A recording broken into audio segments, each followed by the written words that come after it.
This is dropped on Thursday Thoughts here at SDH. Thanks for hanging out with us. John here, you there. It's a busy show. All right. I'm going to work backward. Hour 2 is stacked. 10 o'clock, it'll be our weekly visit from our friends at the USL show, and literally at the USL show. Kaylor Hodges, I know, will be here because I sent him the link to the show after I invited him this morning. I didn't send the link and the invite at the same time.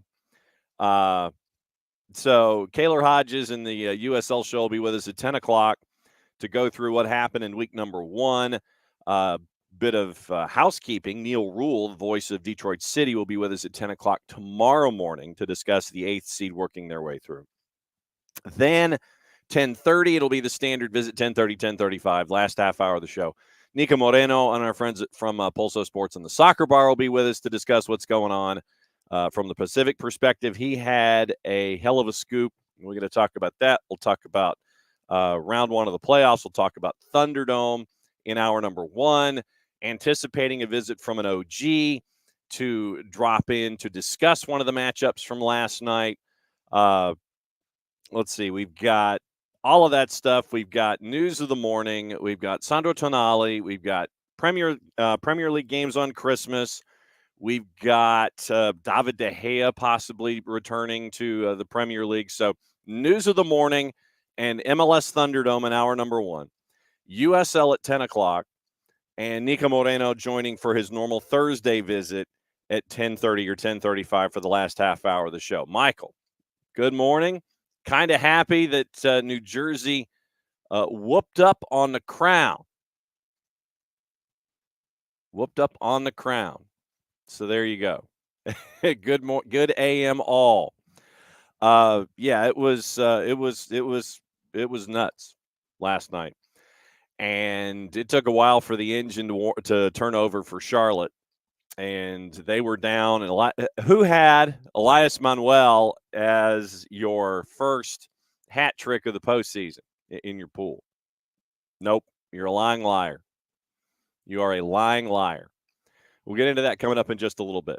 First off, opening kickoff brought to us by our friends at Kickoff Coffee, kickoffcoffeeco.com. For those of you who are watching on either our YouTube channel, on Twitch, or on the 200 Indie Character app, I'm covering up the QR code for hour number 2. That's the QR code for our friends at Kickoff Coffee and kickoffcoffeeco.com. Don't forget, use the code SoccerDownHere15. You get 15% off your purchase. They, in turn, take 10% reinvested into the youth game, youth initiatives from our friends at Kickoff Coffee and kickoffcoffeeco.com. All right. Believe it or not, it actually is Open Cup qualifying. And this comes from our friends at Reddit, who directed me into a certain direction from our friends at Hudson River Blue. We are actually in qualifying for the Open Cup. The All-In tournament is already having folks trying to figure out who's going to qualify for the 2024 version. And we just had the chant for 2023. So our friends at Hudson River Blue send us this particular story from yesterday, basically from the matchups from earlier in the week. Byline, Queens, New York. The U.S. Open Cup qualifier between New York Pan-Cyprian Freedoms, that is the name of the club, and New York Renegades FC back on Sunday, October 2nd, was abandoned in the 76th minute after a Renegades player threatened to stab the ref after the game. It was the only qualifier to take place within the 5 boroughs. When the match was abandoned, the Pan-Cyprian Freedoms were beating the Renegades 3-0. Because of the threat, the Renegades, a team from Hicksville, New York that competes in the UPSL, were officially disqualified from the competition, and there actually are highlights of the match. A heated second half is the qualifier, is the headline, the subhead. The match was held at Belson Stadium at St. John's, a venue regularly used by NYCFC organization for both first-team U.S. Open Cup matches, reserve team matches, and it had the Renegades on the road. The Hudson River Blue reporter was actually in the stands. In the 74th minute, according to the reporter, Michael Batista, here's what went down. Jonathan Silvera of the Renegades was shown a yellow card for tripping James Tristino of the Freedoms. And this is Batista's words. This is how he phrased what happened. 16 minutes to go. Down 3, and one team is leading the other. Visitors were becoming more aggressive as the match turned against them. The referee had spoken to both teams at various points. By this time, the Renegades had already been shown at least 2 other yellow cards. Players began to crowd around the center ref near the spot of the foul, just in front of the Renegades bench. Renegades forward Samuel Cáceres, a former professional player in Paraguay who had a loan stint with the Cosmos in 2015, was also shown a yellow card. From the video and the actions displayed, it seems as though he said something to the referee to warrant the caution. While this was happening, Johannes Alexander of the Renegades was visibly arguing from a distance. This took place as players from both teams stood between him and the referee. It looked to be less in a hold him back situation and more of a block his sight and I'll try to let cooler heads prevail moment. However, Alexander continued to close the distance. In the 76th minute, Alexander was shown a straight red. Players from both teams once again got between the midfielder and the officials. Alexander refused to leave the field right away. Alexander continued to argue and pointed towards the official in anger.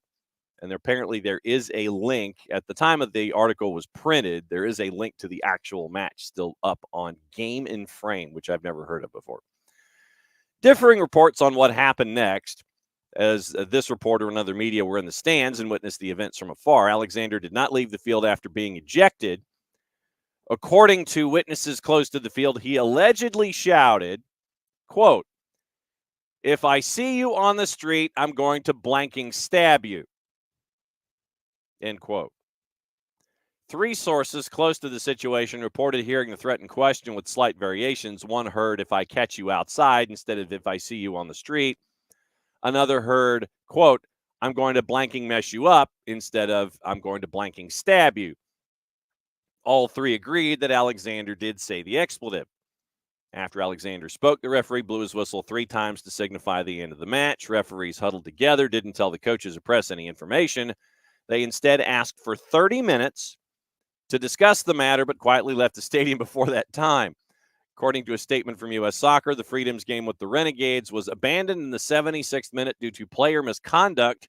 This phrasing was also used in the official round recap on the U.S. Soccer Federation website.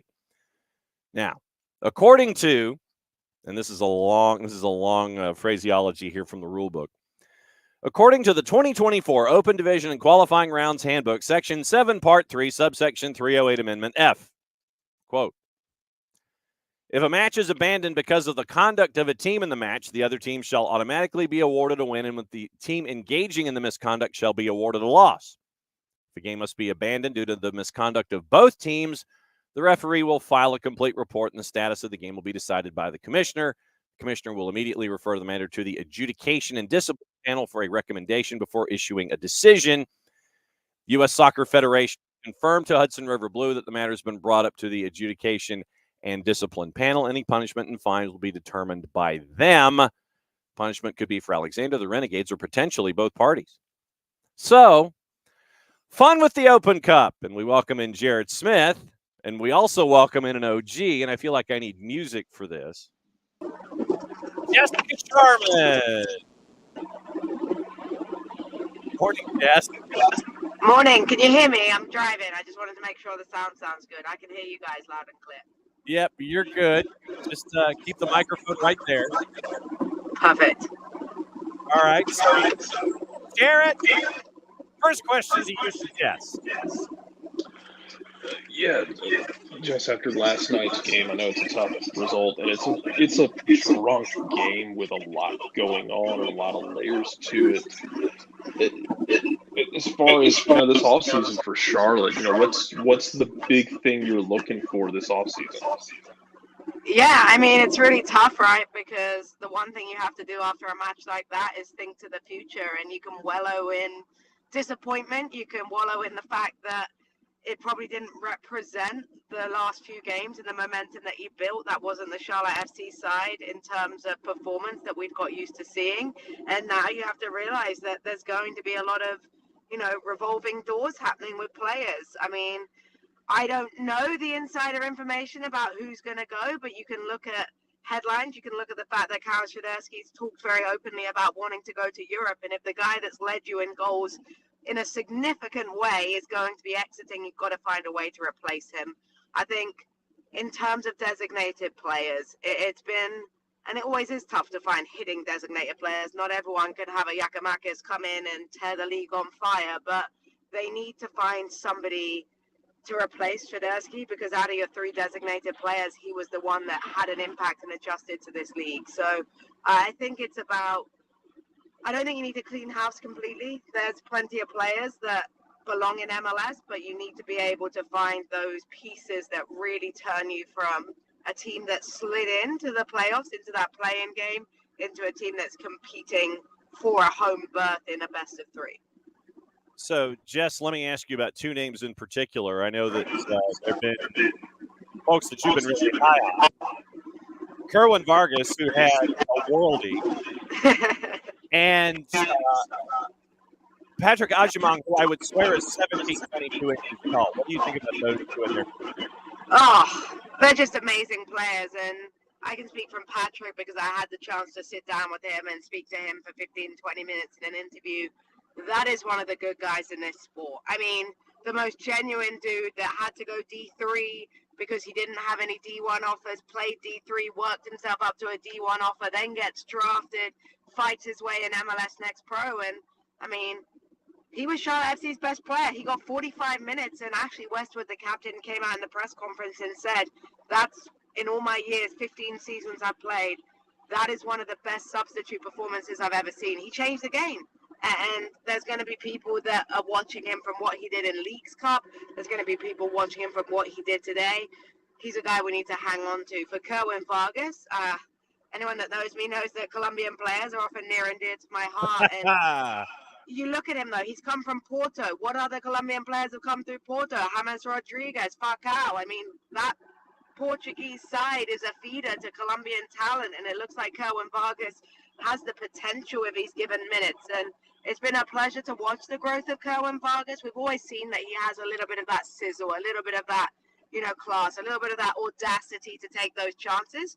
But he really struggled early on in the season to adjust to the physicality of MLS, right? Like so many players do, perhaps, adjust to the physicality, adjust to the workload, adjust to the travel. But he's looked amazing. I mean, 3 goals in the last 3 matches. The quality of the goals has been unbelievable. Latangio came out and said he counts on Patrick Agyemang and Kerwin Vargas to be part of the unit next season. That makes me feel good, and I hope they're players that we protect because they're the future of this team. Jarrett, go for it. Those were the guys we wanted to talk about, especially when they came off the bench and what Agyemang did this year. For people who don't watch them week in and week out, are there any other players people should be kind of keeping an eye on who are maybe went under the radar? They might not have noticed this year, but if they're wanting to look really smart to their friends, they need to know these names for next season. Yeah, I mean, Andrew Privett's a guy, and he had a rough night yesterday, if I'm honest. The whole defense had a rough night, but Andrew Privet has been remarkable. The way he slotted in from getting drafted this year, a rookie, and slotted into the centre-back position and really helped the growth of this centre-back role. And he's that modern-day CB, right? He's what you expect to see in the Premier League, stepping up into the midfield, playing the ball, smart reading of. He was signed as a holding mid, as a midfielder, but he uses all those skills to his vision. So really excited about the growth of Privet. Adelson Malanda, I don't know how much longer he's going to be with the team. Again, if you only watched last night, none of the defenders covered themselves in glory. Let's be honest here. When you can see 5 goals off of 5 shots on target, your defense isn't going to be maybe highlighted for being well. But Adelson Malanda, I think, got snubbed a little bit with where he was placed in players under 22 because he's just so mature. He recovers well, and in a back line that faced so much adversity, starting with the passing of Anton Walkes, he had such big boots to fill. I mean, you had to come in and play in a position from a guy that passed away. Like, that's not an easy task for anybody. And Adelson Malanda came in with class. He came in with limited experience at senior football, and he has been a guy that has saved us on so many occasions. Jess, if I had told you at the beginning of the season that Charlotte FC would have made it into the postseason and made it into Thunderdome in the Eastern Conference, what would you have told me? How far did they go? Honestly, I'm being honest here. Like, it's tough, right? Because if you had told me before, Anton, that they made it into postseason, I would have thought they would have gone a lot further. Based on the signings they made, we thought Enzo Capetti was going to set the league on fire. Unfortunately, trying to find a way for Enzo Capetti and Karos Federski to really play on the pitch together has still proved to be a struggle. There's been moments where they've connected, but it's been few and far in between, and that's been a bit disappointing. Once Anton passed, I knew it was going to be an emotional slog, right? Like, that was so hard for us as journalists. I couldn't imagine how it was for players in the locker room. So I think they've been resilient, and you look at how they managed to find the momentum to get in, to control their own destiny. I'm very proud of the guys. And I think you asked me that question in 2 weeks' time, and I feel really good about it. I feel, you know what, they did themselves proud. They fought through. They took care of business. They qualified for the wild card match. But right now, I think this one hurts me because I feel like the guys didn't get a chance to really show what they could do. That wasn't the same Charlotte FC side we've seen. And, you know, you go into the locker room at 3-0 and you're hoping for the best. You're hoping to be able to turn things around. But it was a mountain to climb the minute Elias Manuel decided to do what he does against Charlotte. And, I mean, Jason and I hope Jason won't be mad at me for saying this. Jason and I were talking on the phone on my drive to Charlotte. And I was like, that damn Manuel. And Jason was like, yeah, but he's not that good of a player. I was like, Jason, you don't understand.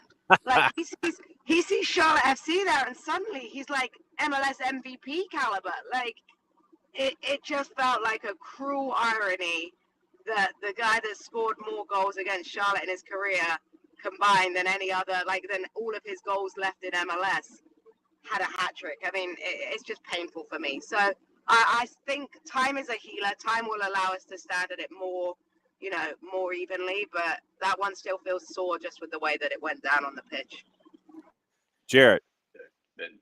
As far as, you know, I know you talked about the Swiderski thing. I know that's been circling around for a while now. You've got Capetti, you've got guys like Vargas, and a nice mix of talent. How do you strike that balance, though, with having young guys who can come in, flip games on their head, but also having those veterans who don't have that naivete in a playoff game that sometimes we see, not just from Charlotte, but from other teams when they get in the playoffs and the lights are a little brighter and things are a little tighter? How do you strike that balance in terms of getting that right mix of, you know, veterans who can stabilize a game and young guys who can just go wild? Yeah, it was tough because I don't think there was a single player in that starting lineup that had experience in playoffs, right? Not one. They had Leagues Cup experience, which I think was kind of like a good preparation in terms of, you know, must-win matches, but none of them had been there in playoffs. And as we know, as someone that's arrived in America, playoffs just hit differently in the US, and it's a different kettle of fish, to say. So it was a hard balance to play, but, you know, when you looked at the experience we had on the bench, Justin Merrim, Derek Jones, it's players that aren't really at the stage of their career now that can get going from the start. So what's good now is you have a bunch of young, exciting players that got their feet wet. You know, they had that experience. They had a difficult experience, but I think in a year's time, you look at this match, and if you're in a game like this again, you've got players with an axe to grind that want to make sure they take care of business the next time they get an opportunity to it. So not all is lost, but I think you're right. There's a balance of finding players now in this team that are veterans of even the league, because it's funny, there's a lot of talk about needing MLS veterans that,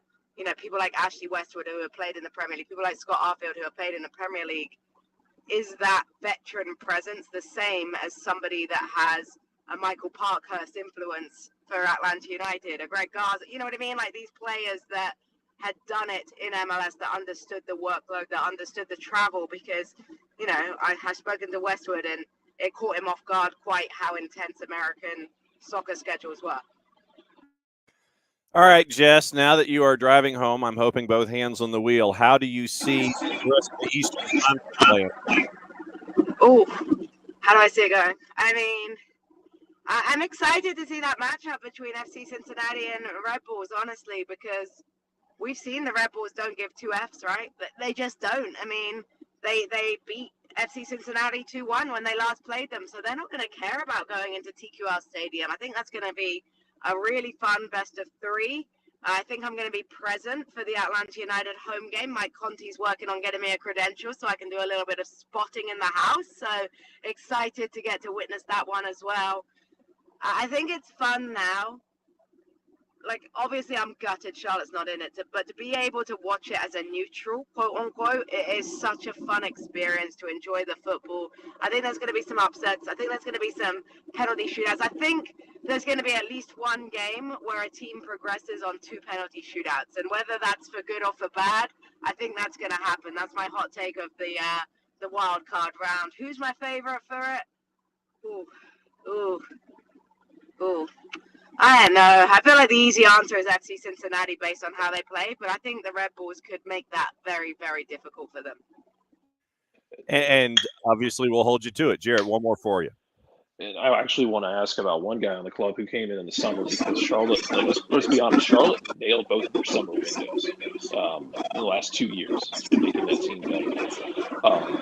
Scott Arfield came in, as someone who watches and has seen him out of the Scottish game, I did not expect him to hit the ground running like he did this year, making an impact. How big is that? Man, we talked about young guys versus veterans, but how big was that, bringing in a guy who is more experienced and has handled some really rough leagues and rough situations to come into that side?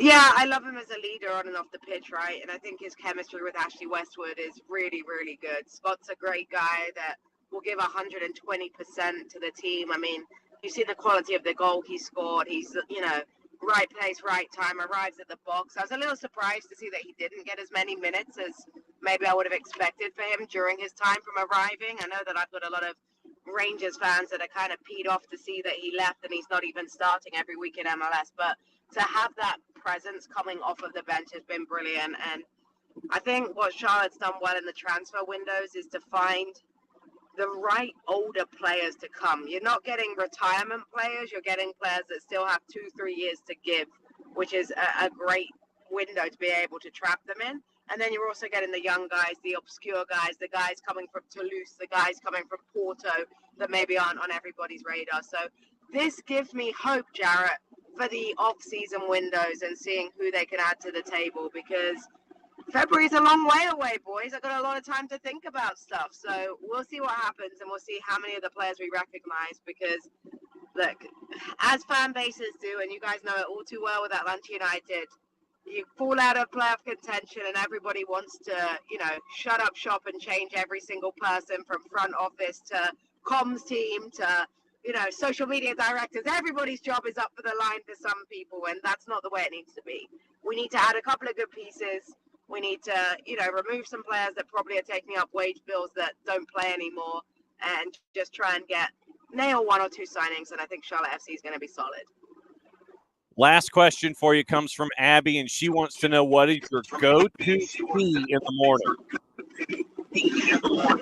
I don't drink tea. I'm sorry, guys. I don't. I know, the irony. And based on this cold I have, Jackson keeps recommending I should be drinking some sort of tea. Guys, tea, I don't know. I've just never enjoyed it.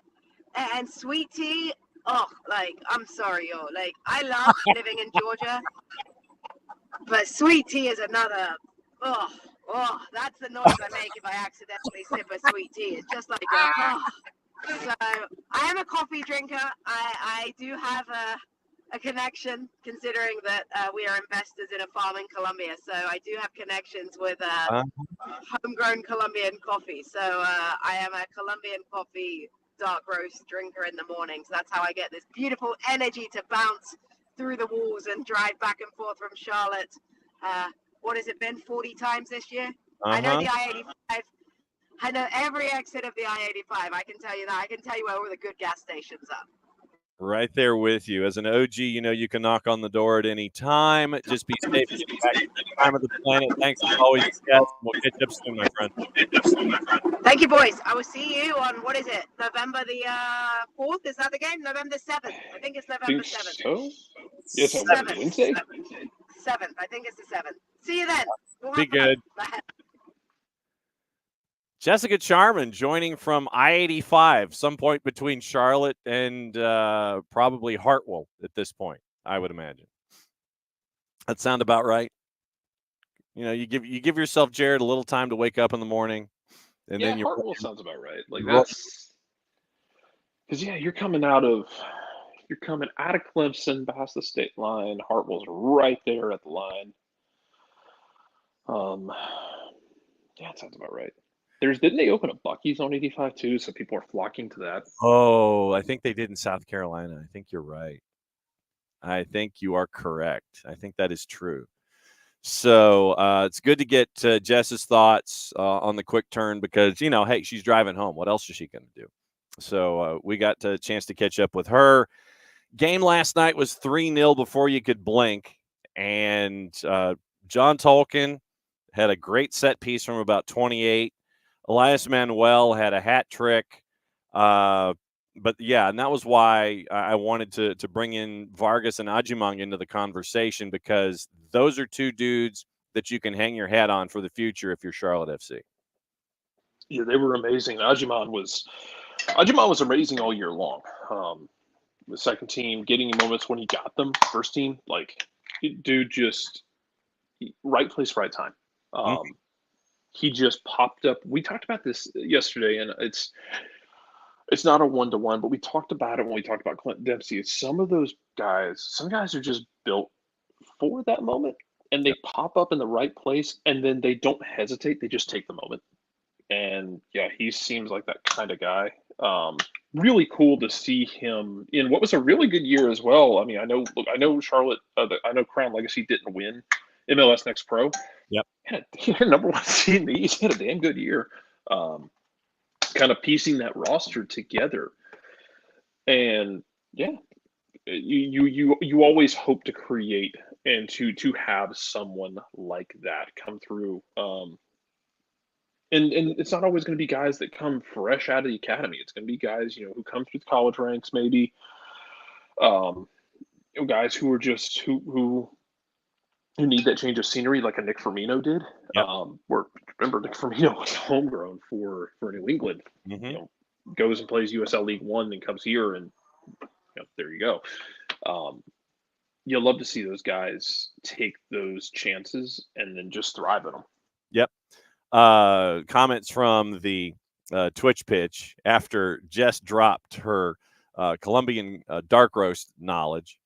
Abby's hoping that Cincy knocks out Red Bulls. Michael Head hates Red Bulls, would love to see them grind CVG down to a pulp. Don't be surprised if that happens. Abby hates Red Bulls, not as much as Tampa, being our resident Fort Lauderdale Strikers fan, but wants them to lose. Michael says it'd be such chaos if Red Bull make the final. Love it if they make MLS Cup and then lose 5-0.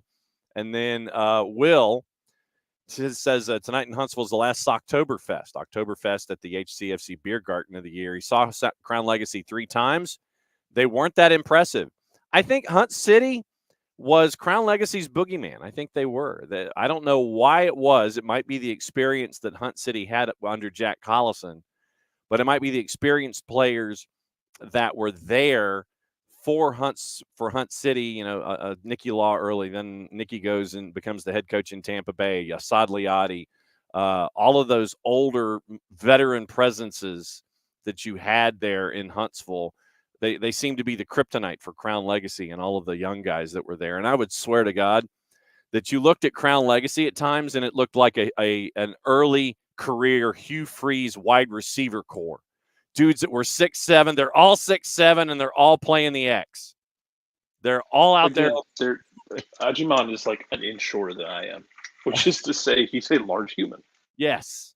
And so, I mean, you had a bunch of folks that just were large humans out there for Crown Legacy doing really well.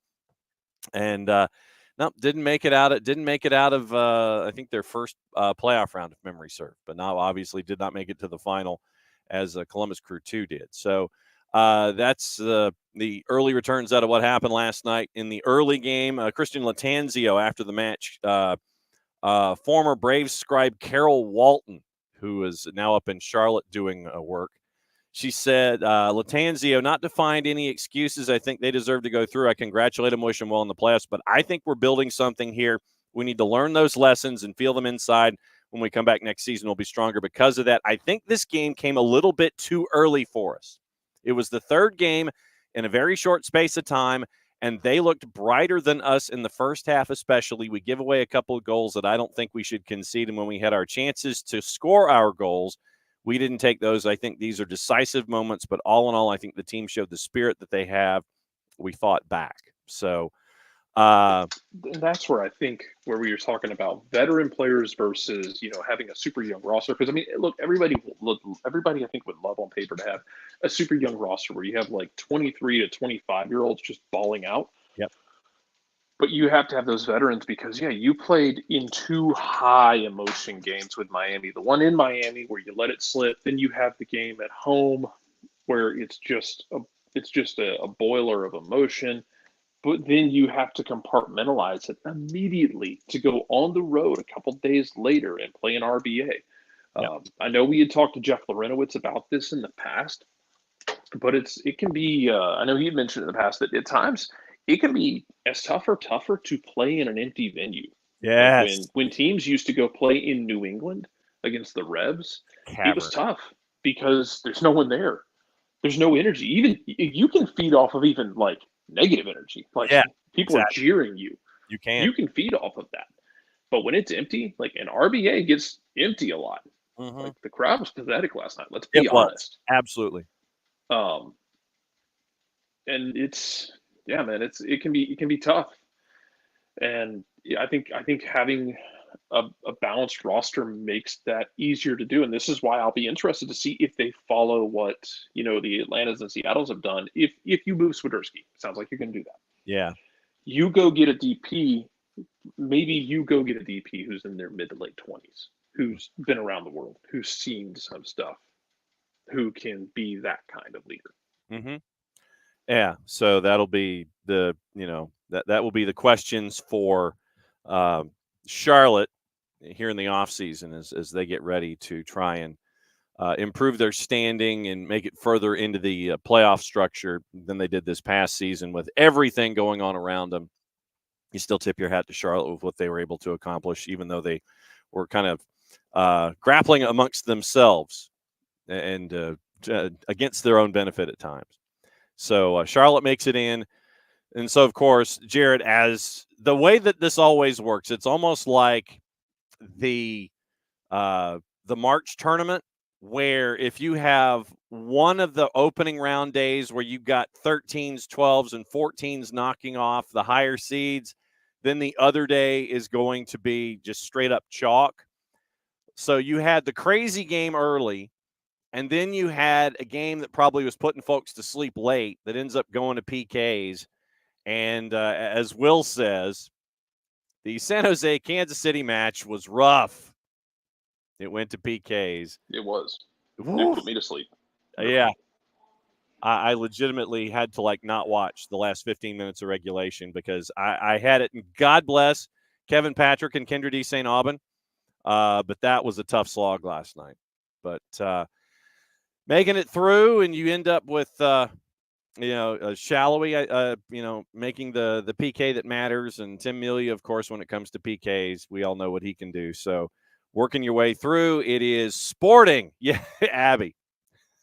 Fell asleep, got up later to go to bed, watch replay of the PKs. Will says, I was promised MLS After Dark, and it did not deliver. It just didn't deliver last night. It delivered in game one. It showed up. This is like when Amazon says your package will be here between 2 and 6 p.m. and it gets dropped at your door at 1:30. Yes. That's what happened last night. So that's what you end up with. You got MLS After Dark. Technically, it was After Dark. Sun had set, and you got craziness at RBA to lay things out. To bring things full circle, opening kickoff. I mentioned opening kickoff was the craziness in the Open Cup with the Pan Cyprian Freedoms and the Renegades, where you had a player basically threaten a ref and the ref called the match. So our friends at Hudson River Blue with the full story there. But yeah, when a player says, if I see you on the street, I'm going to blanking stab you, or if I see you on the street, if I catch you outside, or, I'm going to blanking mess you up instead of blanking stab you. Everybody agreed that the expletive was there. So that was opening kickoff this morning. It was intrigue from the all-in tournament, as we traditionally have. But Michael Head, hope the powers that are at MLS HQ and Apple were happy with the Kansas City San Jose match, driving viewership with a question mark. I mean, well, here's the thing, though. Some of that is dependent on the fact that San Jose went in there looking for a draw. Yeah. And you can't control that. Like, we've been doing one-offs for years. That's the thing, though. Like, if my issue with the playoff format is I'm still not sold on the best of three. We'll just have to see how that goes, and I reserve the right to change my mind. Absolutely. First round one-offs, that's been going on since before 2017. Remember, Atlanta played in a one-off against Columbus in 2017. Zach Steffen stands on his head. You get the ending. Well, Zach Steffen stood on his head, but also Atlanta yacked it in the PKs. But it's a combination of both things. But like these one-offs have been a thing in the past. We just changed the name to a wild card. Yeah. Atlanta avoided that in 2018. But you've had those one-offs before. Right. That ain't new. No. Now, that being said, you also it helps to get an early goal in those games. Mm-hmm. Because if you get that early goal, then it forces the action one way or another. When it doesn't come, you're going to get games like that where San Jose is like, cool, we'll play for PKs. Yeah. They were fine with that. They're not going to lose sleep over that because we did this a couple of years ago. Remember a couple of years ago, RSL gets into the playoffs on the last day of the season.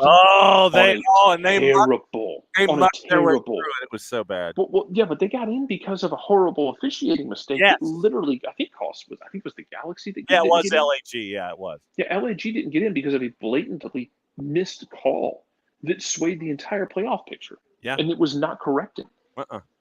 And RSL got in. RSL made it through 2 rounds, just playing the most negative, miserable games you've ever seen in your life. That was hideous. But because it was RSL, everybody's ex-dog darlings, because we do this, we assign these personalities and these stereotypes to teams, and then we excuse stuff. Mm-hmm. So, like, if Red Bulls goes out there and just plays a press, really messy game where they complete 45% of their passes, we're kind of like, oh, that's Red Bulls. That's, man, look at the fight. You just got to win all the second balls. If Columbus went out there and played like that, it'd be confusing. We just assign these personalities to the teams across the board, and if somebody else goes out there and plays that kind of game that RSL played 2 years ago, maybe it's a different perception for people because it's RSL. It's, oh, look at the ex-dog. They just got that dog in them, and they're just able to grind it out. Because we just make excuses for some teams, but not for others. Well, and also because they're not playing your team. We sit there and we can have an appreciation for teams that are mucking things up because they're not playing our favorite team at the time. They're messing up everybody else's party. They're not messing up your own. And I agree with Shooter. Like, every series should be home and home. Yeah. Every shooter should be a tie. Every series should be a 2-game tie. One at home, one at away, and you figure it out. Every single one. Yeah. Shocking no one, last night's numbers. Red Bulls at 42% possession last night. That's what they want. And some of that is game state. Yeah. Like, when they get that early goal, Red Bulls doesn't want the ball anyway. Mm-hmm. Red Bulls has the lead. They're definitely not going to take the ball when they have the lead. Nope. That's game state, and it's something we yell about all the time. But when they have a goal lead, then 2-goal lead, then 3-goal lead, you're lucky it was north of 30% at that point, because they're going to just basically dare Charlotte to break them down. And when Red Bulls get set up in a low block, it's kind of like wrestling somebody who's really good on the ground. Mm-hmm. I mean, it's kind of like getting into like a traditional wrestling match with someone like Kurt Angle. Yeah. Like, you get on the ground. Well, guess what? They're at home in their low block. They just kind of get settled into the ground match. Mm-hmm. That's where they're at home. They don't need the ball. They don't care. It's kind of like it's like Nashville, but it is different than what Nashville does. But Nashville loves to do the same thing. Like, if Nashville, in their game against Orlando, get an early goal, let's see Hani Mukhtar make something magic happen. No. They are going to make Orlando miserable. Of course, absolutely. Because they are going to sit in a shell Walker Zimmerman is going to marshal the lines, Mm-hmm. and they're going to pop out on the counter every so often, and that's it. Yeah. Red Bulls last night, 63% completion on their passes, 216 to 342. Not that Charlotte was much better. They completed at 69%. Had 23 long balls to 20. Red Bulls on crosses last night, 0 for 12. Yeah. And to Shooter's question, has any soccer league in the history ever had 3-game series? I don't think so. And one of my bigger issues with all of it is that it came out so late in the proceedings and preseason. So this is how we're going to do it. No, man, just like if you want to do the one-off, like wild card one-off, I'm okay with that. Do what you did last night, but then let the next round be 2-game tie, then 2-game tie, then 2-game tie. Then honestly, I'm fine with a 2-game tie for the MLS Cup final. I am too. And if you want to do it a one-off, that's fine. Whatever. I'd be totally okay if you wanted to do a 2-game tie with that too. Yeah. Kaylor Hodges, USL show, joining us in 15 minutes to go over the chaos, especially in the East in round number 1. Niko Moreno joining us at 10:30 for his traditional Thursdays with Niko. News in and around Sandro Tonali. This happened early this morning, our time. And it looks like Sandro Tonali is going to get a 10-month ban. So suspended from all football activity after being found guilty of breaching rules on gambling by the Italian Football Federation. Joined on a €70 million transfer, will now be prohibited from playing in any matches for either Newcastle or his national team in that period. Ban also includes a further 8 months of activities around rehabilitation, including therapy. Gabriele Gravina, president of the FIGC, that's their Fed, said an agreement has already been reached between the federal prosecutor's office and Sandro Tonali, which has to be endorsed by me, and I've already done that. 18-month plea bargain is foreseen, 8 months activities around rehabilitation. Some involve therapy, and there will be at least 16 engagements. Gambling is not a crime in Italy. This is from our friends at The Athletic. Gambling is not a crime in Italy as long as bets are placed on platforms recognized by the Customs and Monopolies agencies. The use of illegal platforms is punishable with a 3-month prison sentence or a fine of between 51 and 516,000 euro. However, Article 24 of the Sporting Justice Code forbids placing or taking of bets directly or indirectly on events organized by the FIGC, FIFA, and UEFA. Anyone who does risks the 3-year ban and a fine of at least 25,000 euro. Tonali's legal team confirmed last week they'd met with prosecutors. They were seeking a quick resolution to the case. Juve midfielder Nicola Fagioli and Villa's Nicola Zaniolo have also been investigated. Fagioli got a 7-month ban last week. Zaniolo was questioned alongside Tonali during the international break at the training base. He's maintained he did not use the platforms to bet on sport. Beppe Riso mentioned he's shaken up by the situation. That's Tonali's agent. Eddie Howe reaffirmed Newcastle's long-term commitment to Tonali last week and said after the win over Crystal Palace, it was his idea for the midfielder to do a lap of St. James's Park at the end of the match. So right there. So Tonali, no surprise that it finally did happen. So we'll see what goes on there. And also, Jarrett, how are you about games with Christmas? How are you on games at Christmas time? Don't we have this? Are we just talking about England alone, or? Well, in general, because England is now a part of it, because Wolves and Chelsea are going to take place on Christmas Eve. First time in 20 years. It was always the Boxing Day, though. Like, Boxing Day was always special in that regard. We had games all day. I feel like we have this conversation every year. It's about that time of year, so let's have it again. The festive fixtures are absolute BS, and they do nothing to maintain. So bad. They do nothing to maintain the protection of players that leagues allegedly care about because they are investments at this point because of the cost of the player. Stop doing it. I mean, 3 matches, 9 days is so bad. We already get like NBA on Christmas here. I think we're getting NFL. We've gotten NFL on Christmas before too, and like, do we need more? Well, we're getting that one on Christmas League now. Yeah, I have to say, I guess. Yeah. Is Libertadores a 2-leg final? Will is asking. Yes, I believe it is. Like there's, and this is the thing as well. Like, yeah, do the 2-leg vinyls all the way through, man. Like, do that. I'd be fine with that. Please, begging you. Yeah. Abby, to answer your question, according to Talk Sport, Tonali is going to train and compete in club friendlies during his competitive absence. So technically, I don't know if it's a paid suspension. The billable hours are going to be amazing. Oh, as they like, they're gonna check under every single rock they can find to find out if Milan knew about this. Oh, yeah. Because if like there's even a whisper, or if they can even find like a tax receipt of, hey, Milan might have known he had a problem. Well, oh boy. Oh. Cass gonna be busy. Oh my God.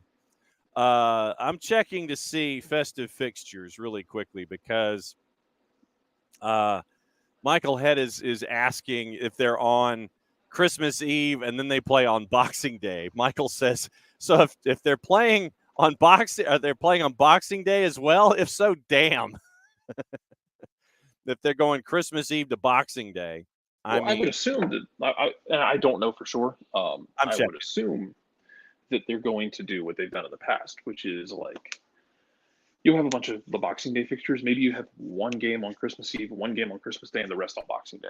Okay, so here's what I'm guessing, but I don't know for sure. We've got the game on Christmas Eve with Wolves and Chelsea. That's at the Molyneux. Then you have 5 matches on Boxing Day. And Wolves turn around and Chelsea turn around and play on the 27th. So basically, they play on Christmas Eve, then they play on Wednesday. So they go Sunday, Wednesday for their next matches in festive fixtures. They go 24, 27, and 30. 24, 27, 30. 3 matches in a week, basically. Less than a week. 3 matches in a week. That's festive fixtures for you, specifically for Wolves and Chelsea. 24, 27, and 30. Yeah, that's where, like, we got kids in the academy you didn't know existed going to be playing in some of those games. Yes. And the problem is, though, how do you figure out pricing for these kind of things? And how do you figure out what the right price is and what the right consumer surplus is for this? Because there's no way you can ask people to play games like that. It's not sustainable as a human being to maintain without getting hurt. Yeah. How do you, in good conscience, ask people, hey, y'all want to buy tickets to 3 games in a week?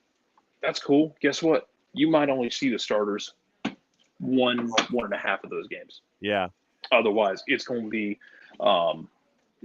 like, Bobby Fitzgerald from the U16 team who's going to get out there and get a run in the big stadium. Yep. And you're going to have people like, hey, man, we paid big money for these games. And you guys aren't playing. Yeah, because they'll die. Yeah. Before you go. Yeah, which one's y'all going to charge full price for? And how are people going to pay full price for that? Yep. Before you go, Will wants to know, since you weren't on when we had the discussion yesterday at Baseball Down here, Snakes alive, Phillies dead. Your thoughts?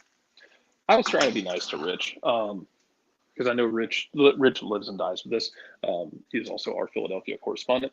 I maintain that is a huge gut punch for Philadelphia because the last 2 years that offense just clicked in the playoffs, and I thought they needed it. Between your offense was clicking like nobody's business for the wild card games, the NLDS, and for most of the NLCS. And on top of that, Zach Wheeler was unhittable. Aaron Nola was damn near unhittable until the last game. Ranger Suarez gave you more than any other team's number 3. It was just, dude, it feels like a huge missed opportunity in the last 2 years for Philly not to have walked away with 1 title with these teams. We'll see how they adjust it. But yeah, I maintain this isn't like they'll go for it next year. No, that would have been Arizona's prerogative because Arizona is an insanely young team. Also, Also, it is on site with Nate Silver because, one, can't stand him. Two, the whole thing about this being a terrible World Series, you get the hell on, you and your mama. First of all, it's the number 5 and number 11 media markets in the World Series. Yeah.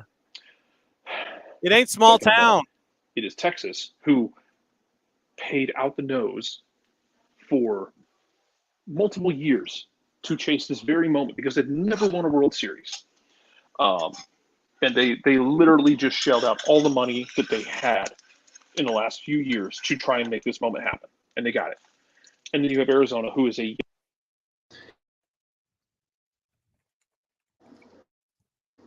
If your belief is that this isn't a good World Series strictly because it's not Philadelphia and Houston, then just say that. Uh-huh.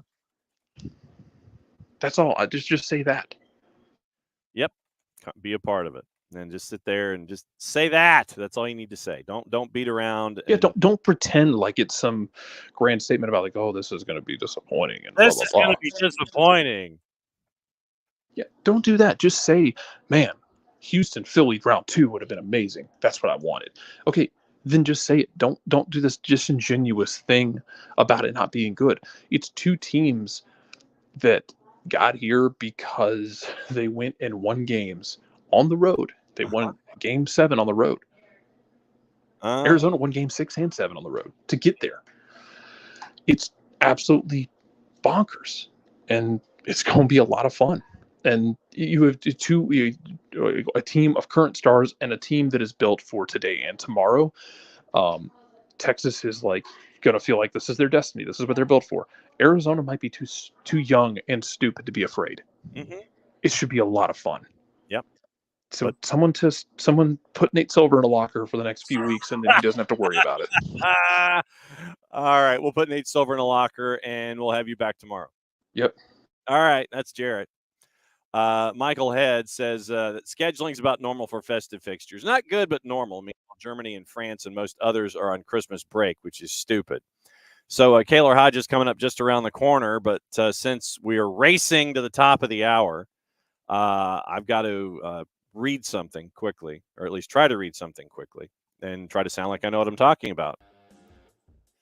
For odor-free, clean, fresh air, one place you need to go. It's a Lemonize service. QR code over my left shoulder for those of you who are watching on Twitch, on our YouTube channel, and on the 280-character app. Deodorizing enclosed spaces like houses, apartments, and condos. The Lemonize service has created a customized solution that eliminizes all organic odors, including those like pet cigarettes and food. Realtors and property managers use the Lemonize service to eliminate bad odors to help them sell or rent their homes that much faster. It's a turnkey process. Thank you, Ricky. Makes it easy to work with realtors and property managers. Kind of the environment, we like that.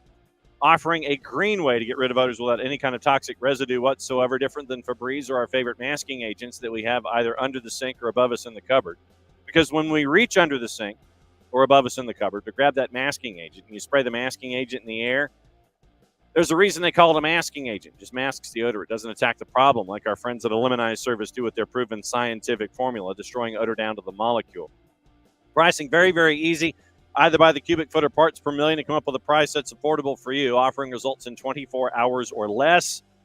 If you want any extra info about our friends at Lemonize, you have any questions, frequently asked or otherwise, one place you need to go is the website. This is where I grab my pen.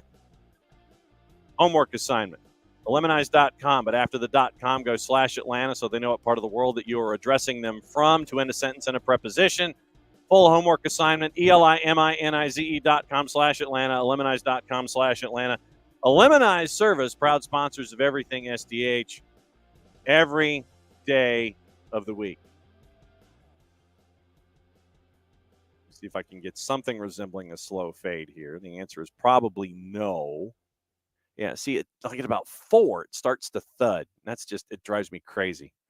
So now that it is the top of the hour, and we are starting hour number 2. That means it is time for Kaylor Hodges to drop in for the USL show.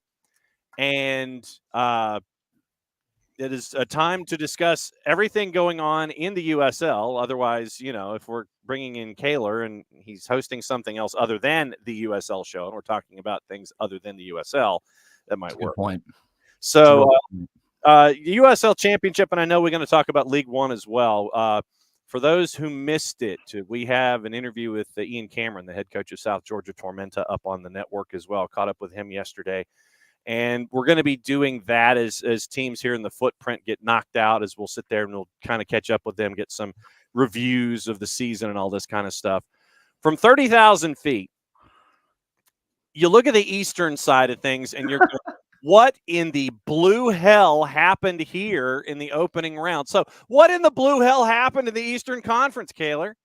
Last week when I came on, You did. You did. I talked about Pittsburgh and Detroit, and I said there's one team in the East that can beat Pittsburgh, and it's Detroit. And they did. Mm-hmm. And it kind of happened exactly how I said it would. It was going to be a miracle goal in regular time or PKs. And guess what? It was a miracle goal. Lou City goes down to Memphis, and Aiden McFadden, who I said was going to be a key part in this game, unfortunately was the key moment in the game of hitting the post. And we saw the aftermath, which was frankly depressing, where according to fans who were there, he didn't leave the penalty spot for over 20 minutes. He just stood there. And, that is just heart-wrenching. There's no worse way to lose. And I think hitting the bar or hitting the post might be the worst way. I'd rather them sky at 20 feet than hit the post. Yeah. Because the sound. Mm-hmm. And Lou City in the end is inevitable. It feels like they always end up here.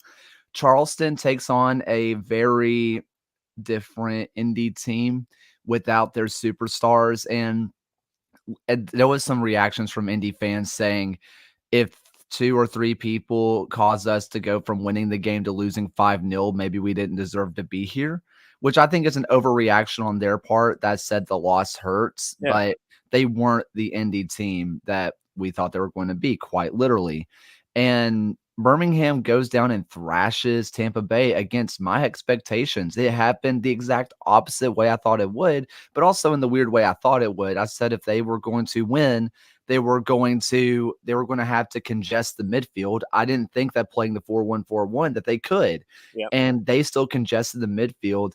Tampa Bay, I don't think, had a single shot again, which is, I think, the second time that's happened this year against Birmingham, where they've had one or fewer shots on target.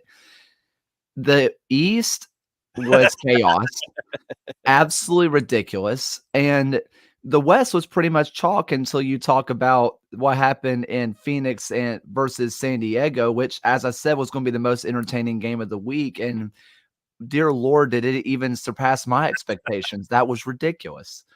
Oh, I mean, it was crazy. And you're you look at, I want to take this from the East. I want to go East to West. And since the East is our bailiwick here, this side of the Mississippi. And, it's you've got a guy like Trevor James. He's in his last year on the touchline. He's booting himself upstairs. He's getting booted upstairs to an executive position after this season. And you mentioned it last week. Detroit City, they're going to muck it up. They're going to sit there and just try to grind out a result. They're the 8. We know what we're going to do. And it's up to you to try to break down what Detroit City wants to do. It's like be clinical, find that opportunity, put it in the back of the net, or wait until the bitter end to try to figure something out, because you've got Nate Steinwasser in net, who has been known to be and the thing is, I think for those of us who are like USL Nicks and will pay attention to everything, he's one of the most underappreciated. I'm not going to say underrated, but underappreciated keepers, I think, in the USL Championship because of where he is. I don't think Detroit City gets a whole lot of pub, and I'll ask Neil Rule this when we have him on the show tomorrow morning, about a guy like Nate Steinwasser who just kind of flies below the radar because of where Detroit City is. Nate Steinwasser, I've seen a lot of great goalkeepers being able to do what I do with Birmingham Legion, being able to get onto the field. I get down early just to watch the other team's goalkeepers. I've always had that infatuation with goalkeepers, right? Mm-hmm. And I've seen Waite. He's a Jamaican international capped at the senior level. Great goalkeeper. I've seen Callender for Inter Miami. I've seen Brad Guzan, who he has a career that people would kill to have. I saw Rocco Rios Novos. I've seen Paul Blanchette, who they all bring something different. Blanchett was just the best, shot stopper I've ever seen. Rios Novos has the best footwork I've ever seen out of a goalkeeper. Really? Straight up, his footwork is immaculate. That said, between a U.S. men's national team player and calendar, between Brad Guzan, who, again, U.S. men's national team glory, all these guys I mentioned, Nate Steinwasser had the most impressive warm-up I've ever seen, ever. From MLS down, he caught everything. Wow. He had over 50 balls shot at him. He did not drop a single one. And his footwork, is it as clean as Rocco? No. Is he exactly the exact shot stopper that, Paul Blanchett is? No. Is he the big physical presence of Drake Calendar? No. But if he gets his paw on it, you're not getting the follow-up. That's the thing, is that's what makes him so good. Yes, he can parry it, but if he gets his paws on it, you're not getting a follow-up, which is where most of these like little scrubby goals kind of happen. And he is so impressive. I've never seen anything like it. When so a point made by one of our folks in the Twitch pitch, Abby, who's a Fort Lauderdale Strikers fan from the NASL day, she says, I think goalies are best when they've played other positions in their past. And I think what that does is it gives you that appreciation, that three-dimensional look of what, okay, so it's almost like a defensive driving course. When you get to play other positions, you understand the reactions of folks in front of you, so you can react to that when you're between the sticks. Yeah. I mean, that's one thing that Rocco has going for him. I mean, he at times, and Koke Vegas, same thing, basically just another defender and just incredible with the ball at their feet. But you can definitely tell which ones are the ones that played other positions, because I don't know if Paul Blanchett's ever done anything different, but he looks like a guy who actually wants to be hit in the face with the ball.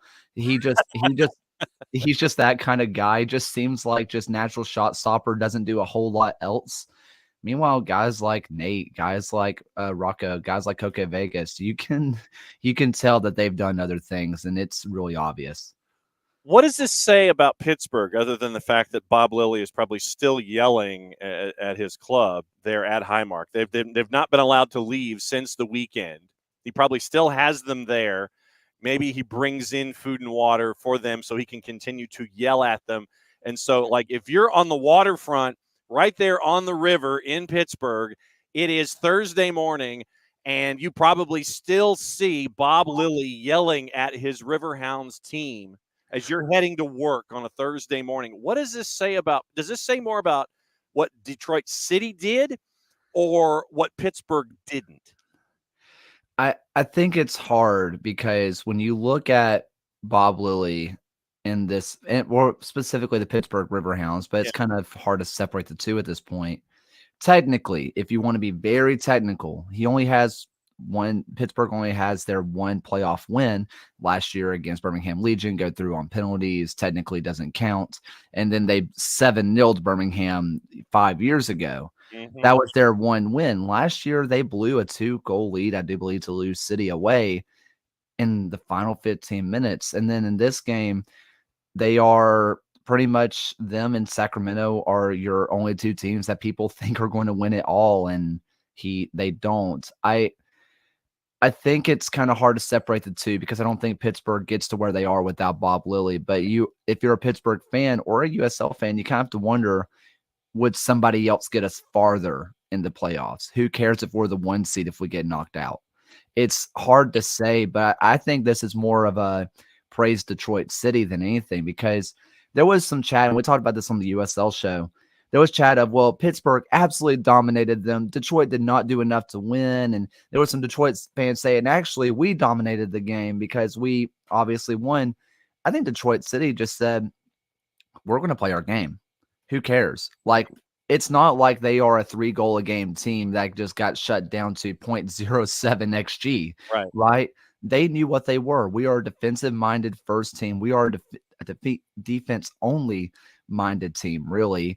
And we'll let you shoot. We'll let you have the ball. We don't care. We love to do the grindy stuff. We will run you into the dirt, in the sense that you're just going to be frustrated. And then Dominic Gasso with probably the goal of the playoffs, an unreal volley, and the only one that can come close is Arthur Rogers in League One with a real deal Olympico, not just I shot one from the corner and it snuck in. This was, I think he actually meant to do it.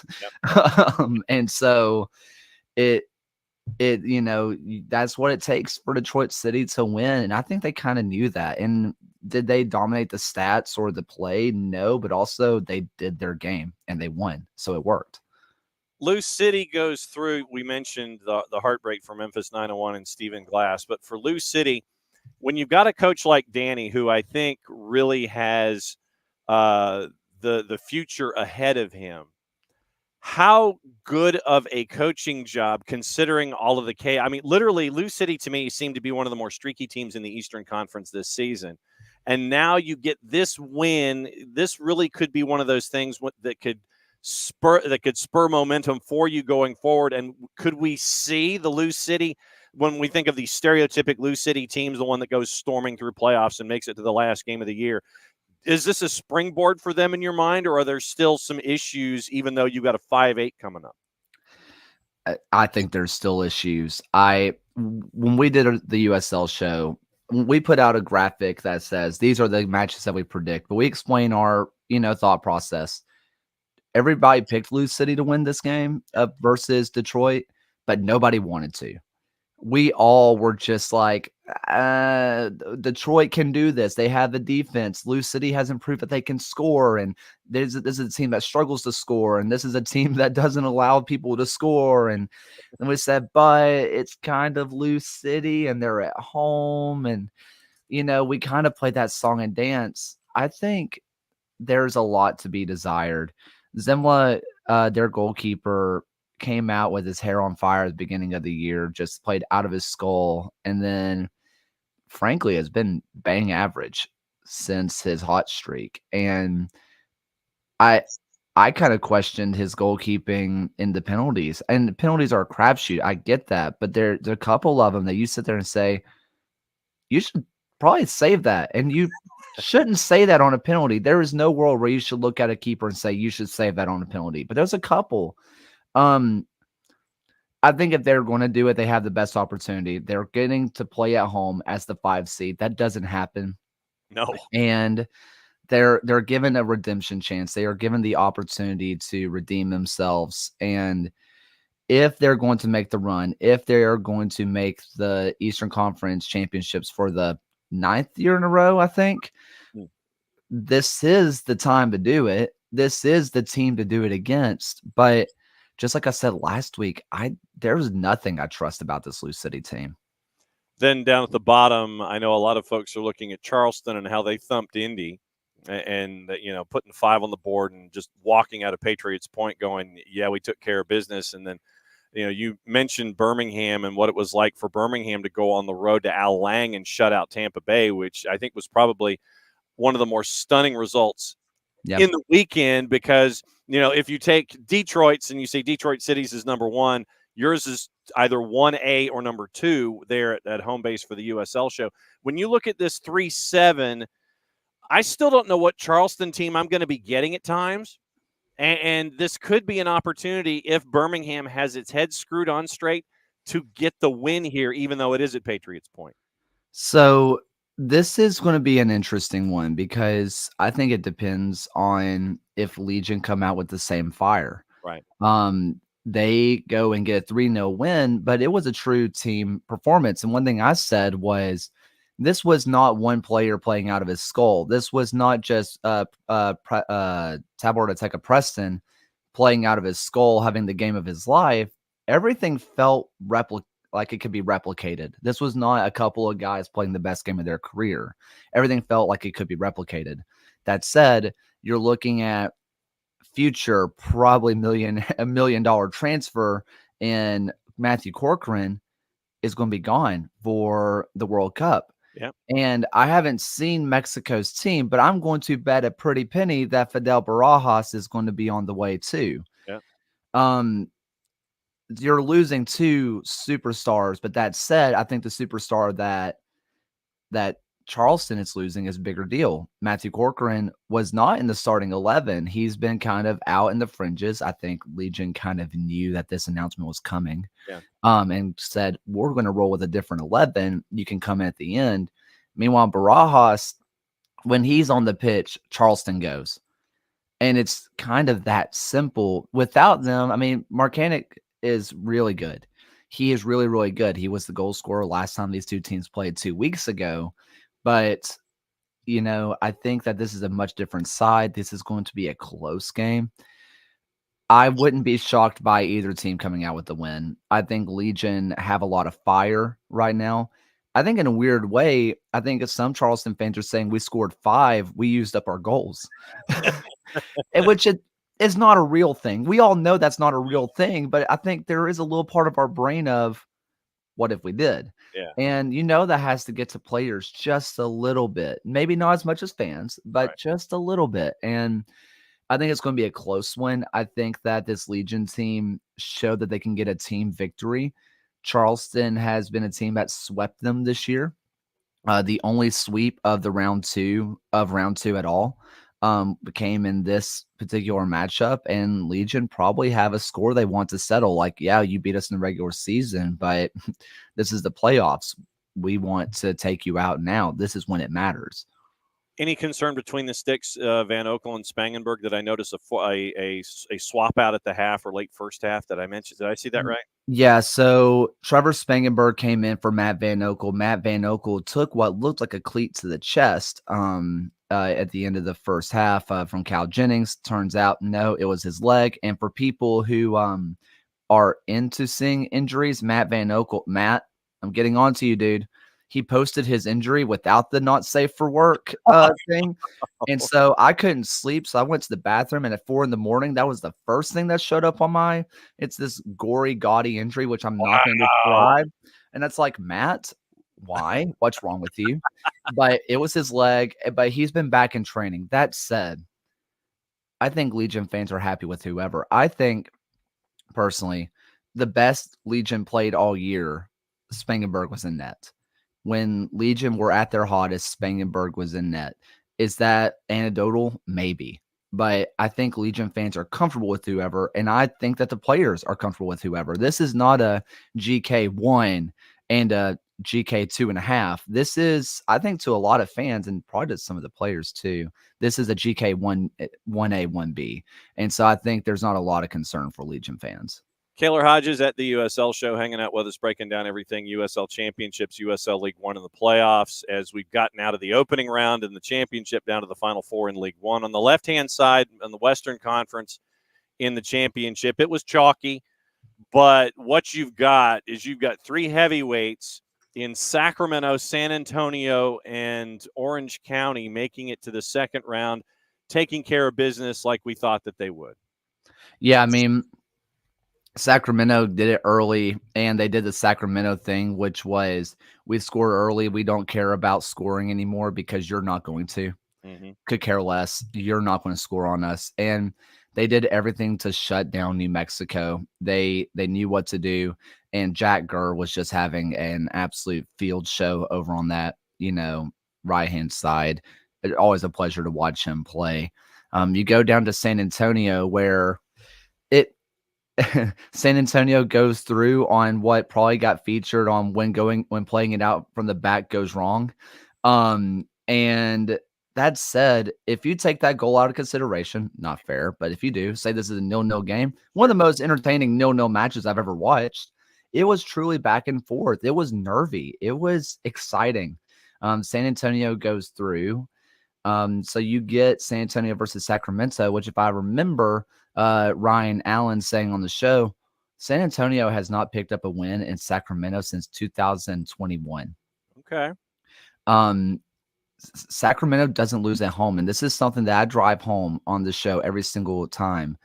I think if I have my numbers correct, Sacramento in the last 2 calendar years has only lost 3 times at home. Wow. I call it the den of the indomitable, and you cannot beat them at home. You just can't. But if there's any team that probably can, it's the team that are the self-proclaimed mentality monsters, right? that's the team that you kind of back. Let's go down a little bit farther where you go to Orange County versus El Paso, and El Paso probably gets hosed a little bit with an awful call at the top of the box. And Benny Diaz got a lot of flack for the free kick that went in. Milan Olowski scores from the free kick, which a lot of people said that shouldn't have been a foul, and it shouldn't have been. I think because people said, well, he kind of guessed and he went the other way. I personally think where Benny Diaz messed up was putting 4 people in the wall. I understand that it's like 22 yards out and you want as many people there, but with the way he set it up, he had a 4-man wall, a person gap, a 5th man, and then there were 2 Orange County players. When the shot was taken, it turned into a 7-man wall. Benny Diaz had no idea when and where that ball was struck. He couldn't see it. Yeah. If it were me, not a professional goalkeeper, obviously, I would have set up 3 on the far post and said, you can beat me there. You're so close that it's hard to get it up and down. You can beat me there. That way you can at least get a little bit of a visual on the ball, because I don't think he had any clue when and where it was struck at all. From there, Benny Diaz, thank you. Benny Diaz had a really great game, but just like I said preseason with El Paso, I trust the defense, but who was going to score? And that was kind of what it was. And they're facing off against Phoenix versus San Diego, who one of the most entertaining matches I've ever watched. Yep. Also, you look at this match and you kind of get reminded Phoenix are one of the biggest villains that we've ever seen in the USL. Really? They love it. Do you know, if you go to Phoenix Twitter, they are so happy they were the ones that killed San Diego. There is not a single hint of I hate it for San Diego. That was a good rivalry. No remorse at 38th and Washington, is there? None. Absolutely none. And I talked about it. They have the best 3 to 4 man attack you can get. Formea, whichever one is pronounced. I don't remember. You have Armanakis, you have Arteaga, you have Danny Trejo, not that one. And they are all playing and they are incredible on the attack.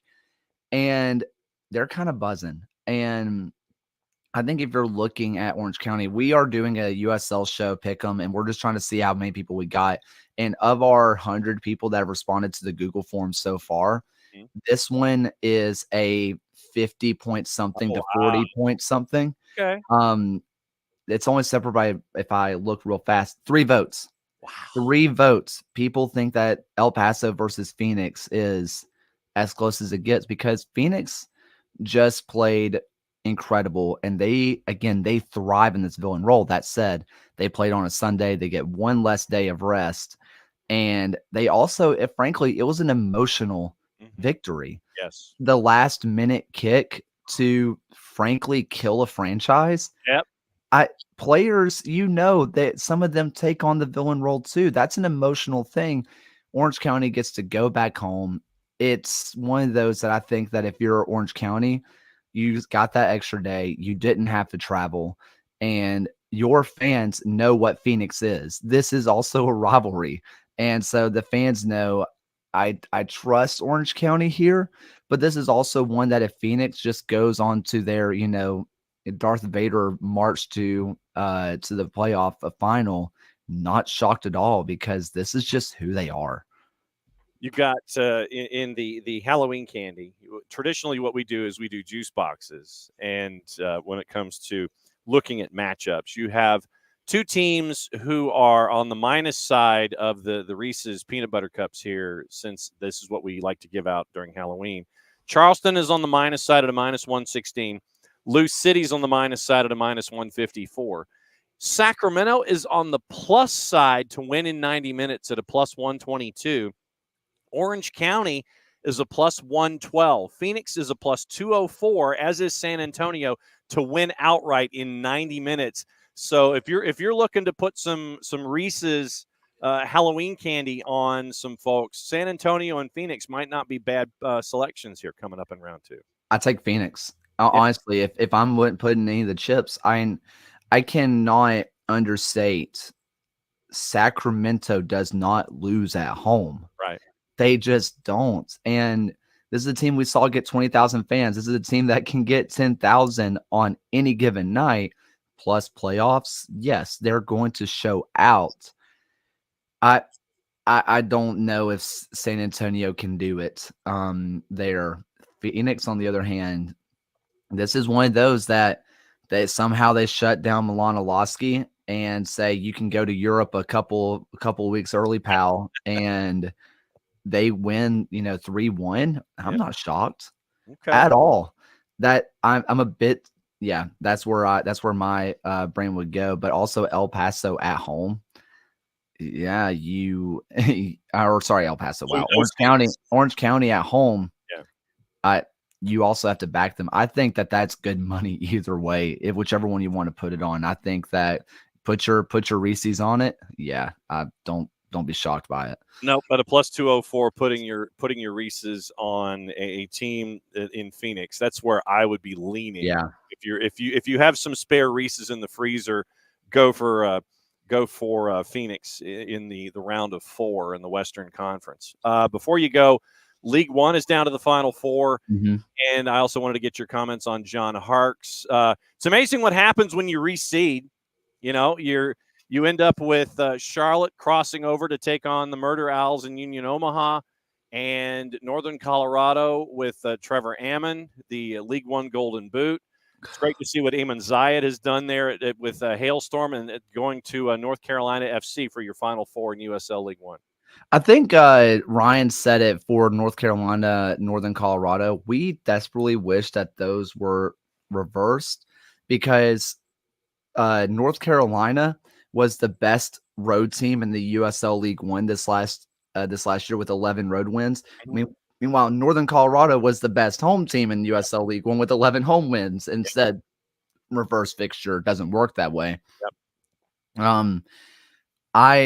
I think that this Northern Colorado North Carolina match is going to be your most entertaining one. Yeah, I think that this is going to be one that if you are looking to put on a League One match, I mean, yes, Amon is the guy who is going to steal the praise because he got a hat trick against Forward Madison. I get that, but it was also kind of an end of the match hat trick where Forward Madison was chasing and, not saying it wasn't real, but also it's not like he got that through the first 60. Same state, yeah. Yeah. If you are looking at this North Carolina team, it's young, it's scrappy, and it's fun. McLaughlin is crazy. He's so good. And then you also have oh my gosh, Jaden Cervania, who is a real deal talent, Puerto Rican international, very young. And he plays the 10 or that left wing really well. He is super fluid in where he can go. It's going to be a fun matchup. I will say this though. Union Omaha just got a week break and they went 14 unbeaten. You have to wonder if they are a little bit bitter about it because yes, you get the week off to recover and your body gets the rest it needs, but also they were on a heater of all heaters. You have to wonder if them getting that rest got them off their game a little bit. Meanwhile, Charlotte goes down 1-0 to Greenville, and then they just put up 3. And they have this guy that comes off the bench named Dane Kelly. Ever heard of him? All-time USL leading goal scorer. Yeah, I heard of him. He's their bench player. And he's a guy that you can call on if you need. Charlotte's kind of running hot. And while I do trust this back line of Union Omaha, I trust all the pieces that Union Omaha has. You have to wonder what this week of rest does for them. As for Harkes, we had kind of been hearing the rumblings for a little bit that this was on the way. Yeah. And that said, you cannot understate what he did in Greenville. If you have a chance to go to Greenville, this is, mostly Atlanta based. If you have a chance to take that 2.5-hour drive up to Greenville, there are Liberty and there are Greenville Triumph stickers everywhere. There's not a single storefront that does not have the green and blue on it somewhere. Hearts is a key part of that. You kind of have to wonder what's next for him. You say, is it going to be maybe an MLS assistant? DC United head coach. That's what my gut tells me. I wouldn't be shocked at all. I also, if I'm thinking, hey, maybe he's going to stay in the USL sphere, a team that you mentioned earlier with their head coach getting promoted, John Harkes with this Detroit City side would be disgustingly good. He's last year, and it's his 4 years in Greenville, defensively minded coach who this year was able to get goals, was able to change his system. This Detroit City team is already built to defend, and he was able to get goals out of places you didn't think they would. He is the perfect coach to take over this current Detroit City roster, in my opinion. But in all reality, he's probably making that move to MLS. All right, give me the plug. Hit the promo for me with at the USL show.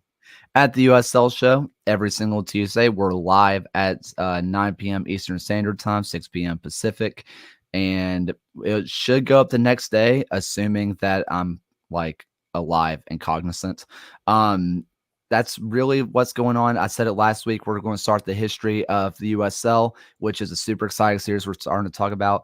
And there's a couple things in the work. I talked about how I'm not a professional goalkeeper, but there may be a series starting soon with a couple of them. So just want to give a little hint, a little sprinkle of that. It could be possibly on the way. Looking forward to it. So, Kayla, you're due back with any and all of at the USL show parties at this same time next week, and we'll get into as the teams cut in half one more time. We'll talk conference finals on the championship side and a final on the League One side. Thanks for hanging out. Let's do it. Thanks.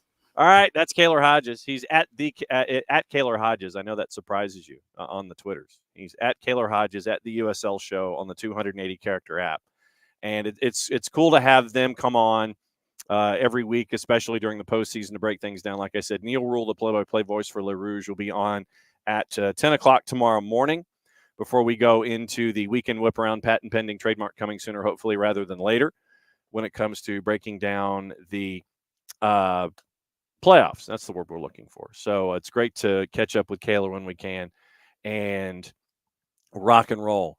Go for it, Harry. We'd love it. Thanks for being a part of everything. Like and comment on the homepage for SDH here as well. Fantastic. Thanks for being a follower of San Antonio FC. Man, that 1-4 is going to be tough. It really is. San Antonio, if anybody can knock off Sacramento at home, it could be San Antonio. That's going to be a great game this weekend. So keep an eye on the 1-4 out west. And Phoenix, the point was made. Phoenix, they don't mind being the bad guy.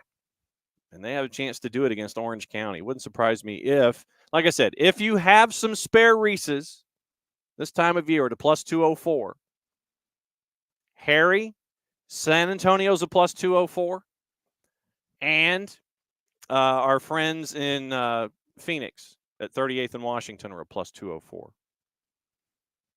If you got some spare Reese's, you might want to go there. Before Niko Moreno comes on, and we're going to talk about his conversation that he had with Niko Ladero. Big news out of Seattle this past week. Let's get into gossip, rumor, and innuendo on what to watch. Manchester United planning to ask David De Gea to return on a short-term deal 4 months after they let him leave at the end of his contract. 3-letter paper. Take the information at your own peril. Manchester City exploring the possibility of signing Jamal Musiala from Bayern Munich. Last season's treble winner are going to face competition from Liverpool to sign him. That's from our friends at Build. Bayern are in doubt over whether to pursue a deal for Joao Palhinha from Fulham in January after almost signing him in the summer. Real Madrid and Barca keeping tabs on Gabriel Jesus. Manchester United, Liverpool have been watching Spain defender Robin Lenormand and could move to sign him from Real Sociedad next year. Aston Villa have emerged as front runners to sign Atletico Madrid right back Nahuel Molina, who helped Argentina to win the World Cup last season. Jose Mourinho expected to leave Roma at the end of the year, and Tammy Abraham could follow him back to the Premier League. I don't know who would want to pick up Jose Mourinho in the Premier League. West Ham could seal the signing of Club America's center back Sebastian Caceres in January for as little as £6 million. That's a bargain. Jump on that. Manchester United, Arsenal, Man City continuing to monitor Michael Coyote despite the Italian right back 19 signing a new deal with Fiorentina. Ian Matson set to leave Chelsea in January after failing to secure a starting place, but the 21-year-old Dutchman who plays left back or in midfield has no intention of going back to Burnley, where he spent last season on loan. West Ham also poised to start looking at a potential replacement for manager David Moyes. Not shocked.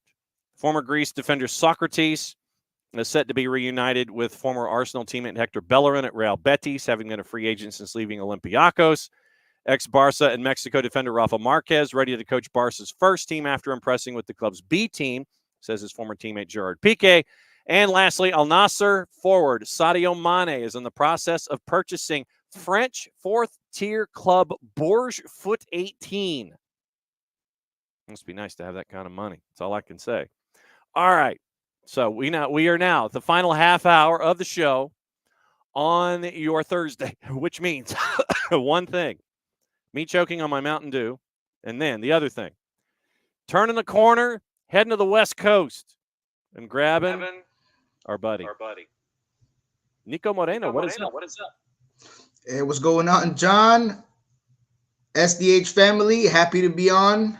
Lots to talk about. We just had some, you could say, exciting couple of games yesterday. It was at least feisty on one end, a little bit of what we were expected on the other, but it was good. It's been a busy week for sure, and just excited to be on. So drop your knowledge what happened last night. Well, where should we start? Should we start in the East? They were the first one to kick off, brother. Man, I mean, I don't know who's shocked that Charlotte just kind of laid down and took it. They've been the definition of inconsistency, and I don't like to use the word mediocrity, but pretty close to it. Just let's just kind of get there. Even that last game, both games actually against Miami.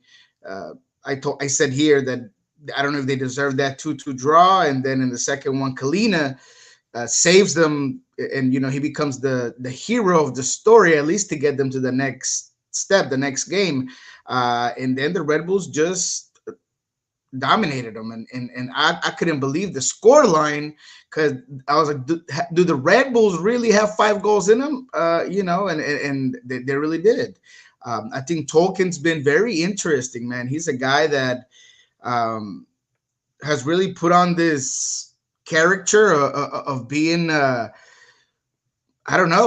Captain Red Bull, and whether it's through the interviews or his play and his little dances and taking PKs.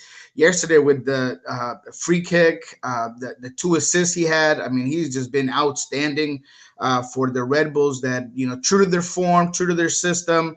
I think yesterday they got some maybe unexpected goals or goals that weren't coming in during the season. But that's what happens when you get in form, and it makes you a dangerous team when, way, and then all of a sudden you get some momentum, you start believing in those players, and they get a big score line. Then the other game. It's kind of like in March Madness, where you have the one game, one day where the lower seeds win. Then the other days, chalk and ball. That's what you ended up with Absolutely. Well, San Jose and Sporting Kansas City, I think that the thing we were all looking for was who was going to play San Luis. Because if San Jose went through, I don't think anybody would have been excited. Maybe San Luis fans, City fans, knowing that they get a rather more accessible or easier team. Because now the rivalry's on, and we'll talk about that in a second. But going back to the game, I thought Sporting Kansas City wanted it more. I thought Sporting Kansas City was more physical. I thought that they created more at a run of play. They seemed to generate more chances or put the ball in prime scoring positions. We're seeing vintage Russell in every sense. I try to think back on, that defeated Russell that was saying, I don't know how we're going to get out of this when things were going bad for Sporting Kansas City. And that's not the man you saw yesterday. That's not the man you've seen in the last couple of games. At the defensively, they were so solid. I think that the little things that Eric Quicks wanted to do, ran through Espinoza at one end, and they weren't easy for him. From both Tommy being the first guy to shove him, press him, push him out wider, or not let him get the ball, all the way back to the left back who did a fantastic job on him. And then on the other side, Davis on Hopi. I mean, that was just a great battle. And Davis, he just locked down that side. So San Jose wanted to get wide. They wanted to try something, but Sporting Kansas City just wanted it more all around. I was surprised that he went to PKs because Kansas City was creating chance after chance after chance. And I think there's one time where Rodriguez even blocks a shot that had already got past the keeper. And obviously credit to the defender for being in that position. But Sporting Kansas City was just a better team. Then you go to PKs. And as soon as you went to PKs, I thought Sporting Kansas City had the edge, simply because you got a guy like Milia that's been there, done that, good at PKs. You got the leadership role. You saw it right from the start. Russell, he puts that first PK away, and he's in the face of the players, and he's going. And so you kind of saw the confidence going towards Sporting Kansas City, and then they win it. Polito, not sure what he was thinking with that PK technique. If you're going to hold up, if you're going to do the slow and easy and you're going to put it down the middle, you better be real sure of where the keeper is. He allows Milia to just kind of stick his foot out there. Not Milia, I'm sorry, but Daniel to stick his foot out there. But still, Sporting Kansas City gets through. They do their happy dance, and now we go to St. Louis, where it'll be exciting to see them play in Blue Hell and then back and forth. I still like St. Louis, though. Do you like the best of three? Oh, man, that's a tough one, man, because it's so unusual, unnatural for soccer. I'm going to say no. I like the two legs or the one and done. So do one or the other. Don't, try to make fetch happen. Don't try to just make something that's not really there happen, because you do want the extra game and you do want more of those ratings going through the roofs. And I get it. I mean, that's part of the business, but I personally don't like it. I think it should be either the two leg or one and done. Take your pick. All right. So then this week stopping up and we see leg once across the board. Say it again. I'm sorry. How do you think the leg one is going to be this weekend? What are you looking at this week? Yeah, no, that'll be interesting. Because it could go one of two ways, right? It could be a learning curve wise, where you're going to go out there and not want to lose the entire series right off the bat in terms of momentum, and you want to maybe analyze the opponent, and you're going to be more conservative, and you're going to have the teams that are going to park the bus, and you're going to have the teams that are going to want to see it that way, or you might get the opposite, where you just go all in. So the approach over this first 90 minutes, I'm interested in seeing. If it was me, I'd go for it. I try to catch a team that has been waiting to play, and whether they have momentum or not, I want to be the protagonist. I want to be the one that puts you on your heels. But it'll be interesting, right? I mean, when you look at Sporting Kansas City and Red Bulls, that's a tougher matchup than maybe people think, right? Because of the way Red Bulls play. I think that they're going to be comfortable. We're playing with house money. We made it where nobody thought that we were going to make it. In Tolkien's words, the haters didn't even expect us to be here, and now we are. Now we're playing the best team in the East. They have the pressure. They're the best team in the league. They have the pressure. So I'm going to go in here. I'm going to park the bus. I'm going to make them come at me, and I'm going to be transitional. I'm going to be on the ball and try to either win it at PKs, or I'm going to make it uncomfortable enough where one mistake is going to count the game. But I do see some of these home teams maybe wanting to set the tempo right off the bat, so they don't have to depend on that second game and that third game as much.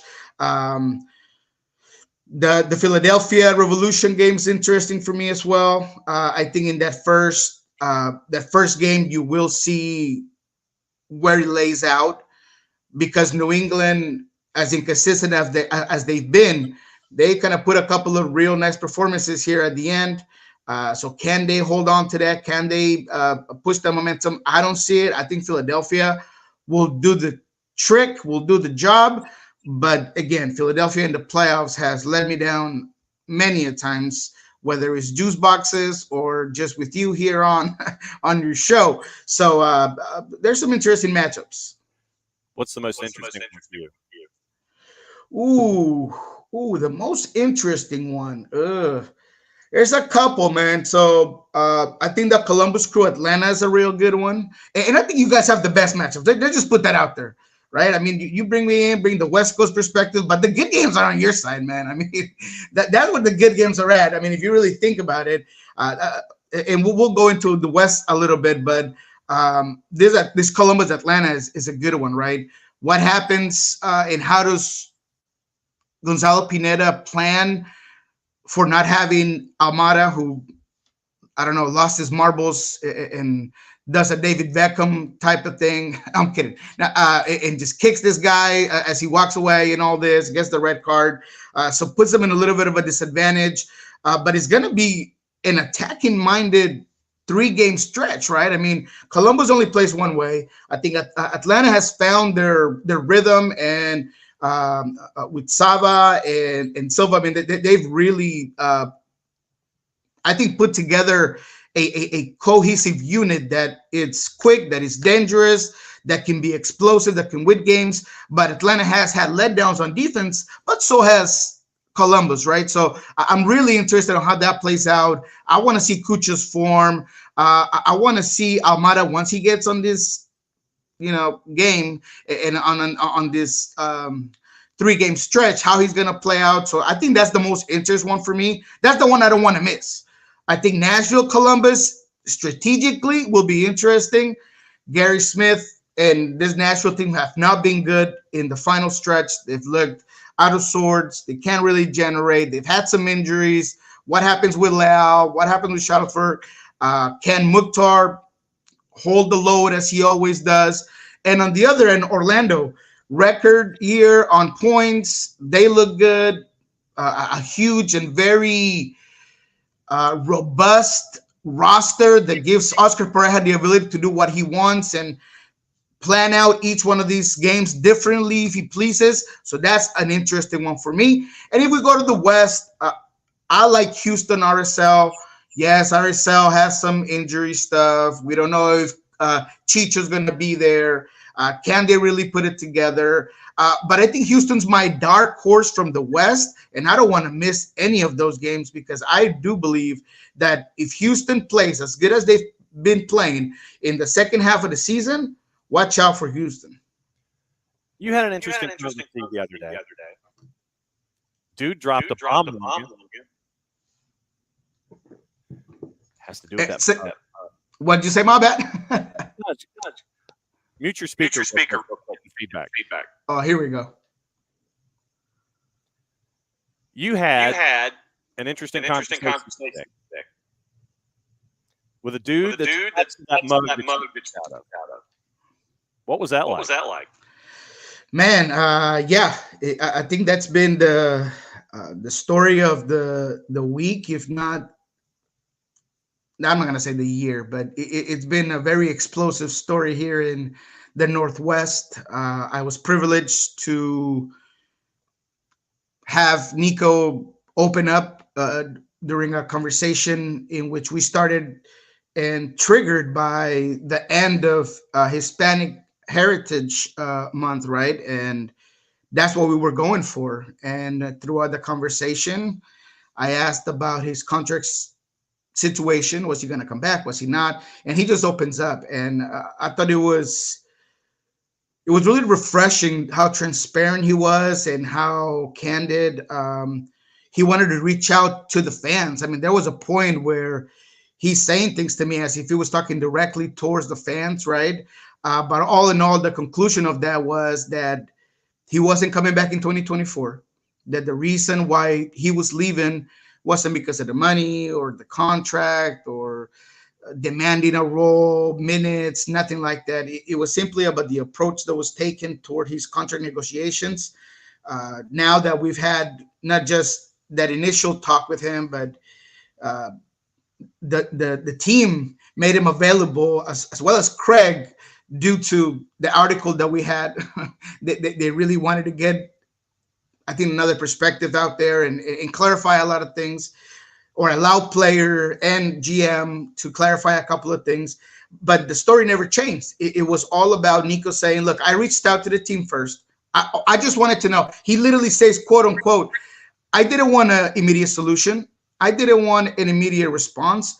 I just wanted to know if the club and the coach who've known me for years wanted me back for the next couple of seasons. That's all I wanted. And I never got that. I got a maybe. I got a, well, you're going to have to prove yourself. We don't really know what you're going to get. And he's in every right to say, look, I've been giving you 110% every game for 7.5 years. What else do you need to see? And this doesn't go into saying that Craig needs to just give him a blank check and say, hey, what do you want? No, it's just about having the conversation with the player who's been committed, loyal, and without a doubt, the best sounder of all time. What was it like to have the bomb fell there? I'm having some issues hearing you. I'm sorry. No, you're looping through. So mute something to trim down twice. Okay. What was it like for you to have this kind of a conversation and have someone who has been this piece of Seattle for as long as he has? What was it like for you as a journalist to have this kind of a conversation, and what has the fallout been from the fans after this conversation came to light? Go for it. I mean, it's been amazing, and I need to figure this out because it happened at one of our shows here. Again, I'm not sure what's going on with the phone or the stream, my settings, but it was amazing. I mean, it's honestly, like I said, a privilege. The fans have taken it in various ways. A lot of them have felt like their star player and someone who's been not just a great player on the pitch, but a member of this community. That he's being done wrong, that he's being left out in the cold. And that was never the intent of the article, but that's how fans have taken it, because they see and they feel the love from Nicolas Lodero for what he's done. And he's really made a lot of a storm. There are some that understand the reasoning behind what is an industry standard at time, I guess, if you want to call it that way, to wait till the end of the year to have those real focused negotiations about numbers and all and that's understandable. But a big percentage of the fans just don't want to hear it. They just believe that there should have been an intent, a true conversation given, and that just wasn't there. So there's been a lot of, flashback from fans just being really upset at the whole situation. So when you look at Niko and what he has meant to this franchise, how would you break down how he has become a part of the fabric of everything there in Seattle? I mean, there's a list of a very few dudes who have meant as much to a team as much as Niko has. How would you break down what he has meant to the community in the time that he's been there? Oh man, I mean, it's so much, right? Because I don't think there's ever been a Sounders player that has been at that caliber, at that height level, because where he was coming from, what he does immediately when he comes in, right? I mean, Lodero came into a season that was lost, that you thought he was over. And with his performance, he becomes a newcomer of the year. He wins it with assists and goals. And he basically almost by himself takes this team to a final that is won, obviously, as a collective unit, as a team. And yet, throughout the time here, always stopped by to say hi to the fans. It didn't matter what time it was. It didn't matter what he was doing. When he's out and about in the soccer community, because his kids have grown up here and they all play Premier Soccer at Starfire, same location where he trains. He always has times for the fans. Always has that ability to provide and give to whether it's his son's team or the community in general.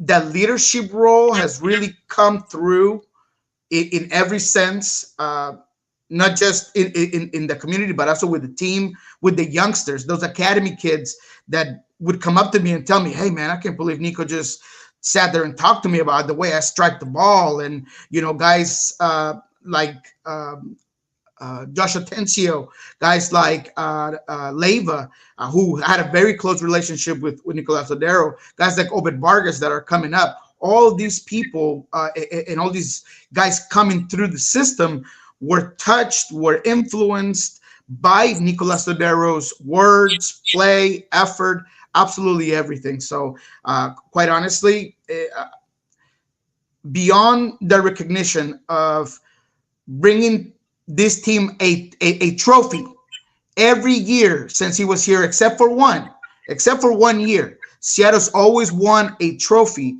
with Nicolas Odero. Beyond that, it is the guy that was so clear and honest with the love for the city, the organization, and the community that make him for sure in the Mount Rushmore of the Seattle Sounders. But again, I put him in a list of his own because there is nobody that has done what Nicolas Odero has done here in the city.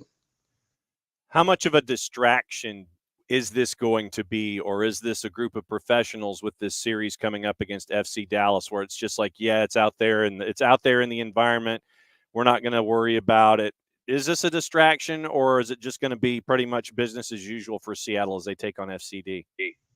Great question. And I don't think it's a distraction at all. Actually, per his own words, he feels free. He feels released, right? He feels relieved that this is out there, that he can just focus on playing and enjoying Niko's last dance. I mean, that's exactly what it does. And now the group, the team, yes, not only they're professionals, but they knew.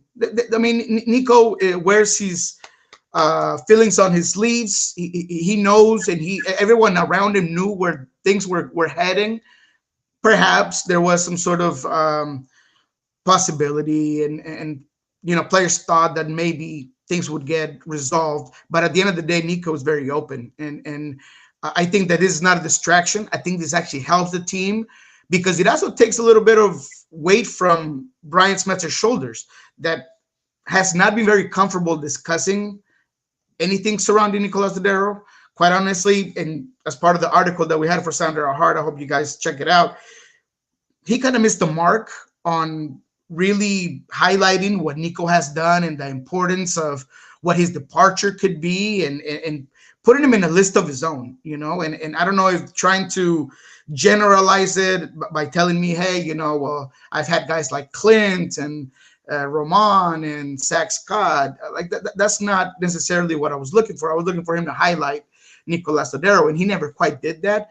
And even now, after everything came out and after Niko himself said that the door is closed, I'm not coming back, it is definitive. It's not about new negotiations or nothing. We had the time to do that, where I asked Brian, hey, Niko said that he kind of felt like you guys doubted him and you guys didn't really want him, from the coaching staff all the way to the front office. He felt like he's been doubted. And he said, no, I wouldn't do anything differently, because I asked him that as well. So I think it takes some weight off of Brian as well, where he could just focus on the playoffs. He won't get any more of these questions. He can worry about trying to do the best that he can in this Dallas series and then figure out where that goes after that. So I think this, all in all, it's not a distraction. It actually helps the squad. All right, hit the promo for me. I mean, you mentioned the article at Sounder at Heart where you catch up with Niko Odero and drop a bombshell, but what else is going on at the Soccer Bar and Pulso Sports we need to know about? Well, if I'm in the show, because I got to figure this microphone out, we literally had this exact same issue and we had to mute me every single time last week. We are going to be at Soccer Bar. We are going to talk about these 2 playoff games. We're going to talk about Nicolas Ladero, get a little bit more in the weeds. If you look at Pulso Sports, you could also find the initial Spanish interview that kind of broke this news in terms of his feelings and what was going on, as well as Niko doing the best he can to express what's going on in English. I mean, he talked in English. He said what he felt. He said what was going on. So I really want you guys to check that out. If you guys haven't, see how serious this guy is, how transparent he is, and make your opinion on it and see, know who's wrong or who's right, but understand where the player is coming from.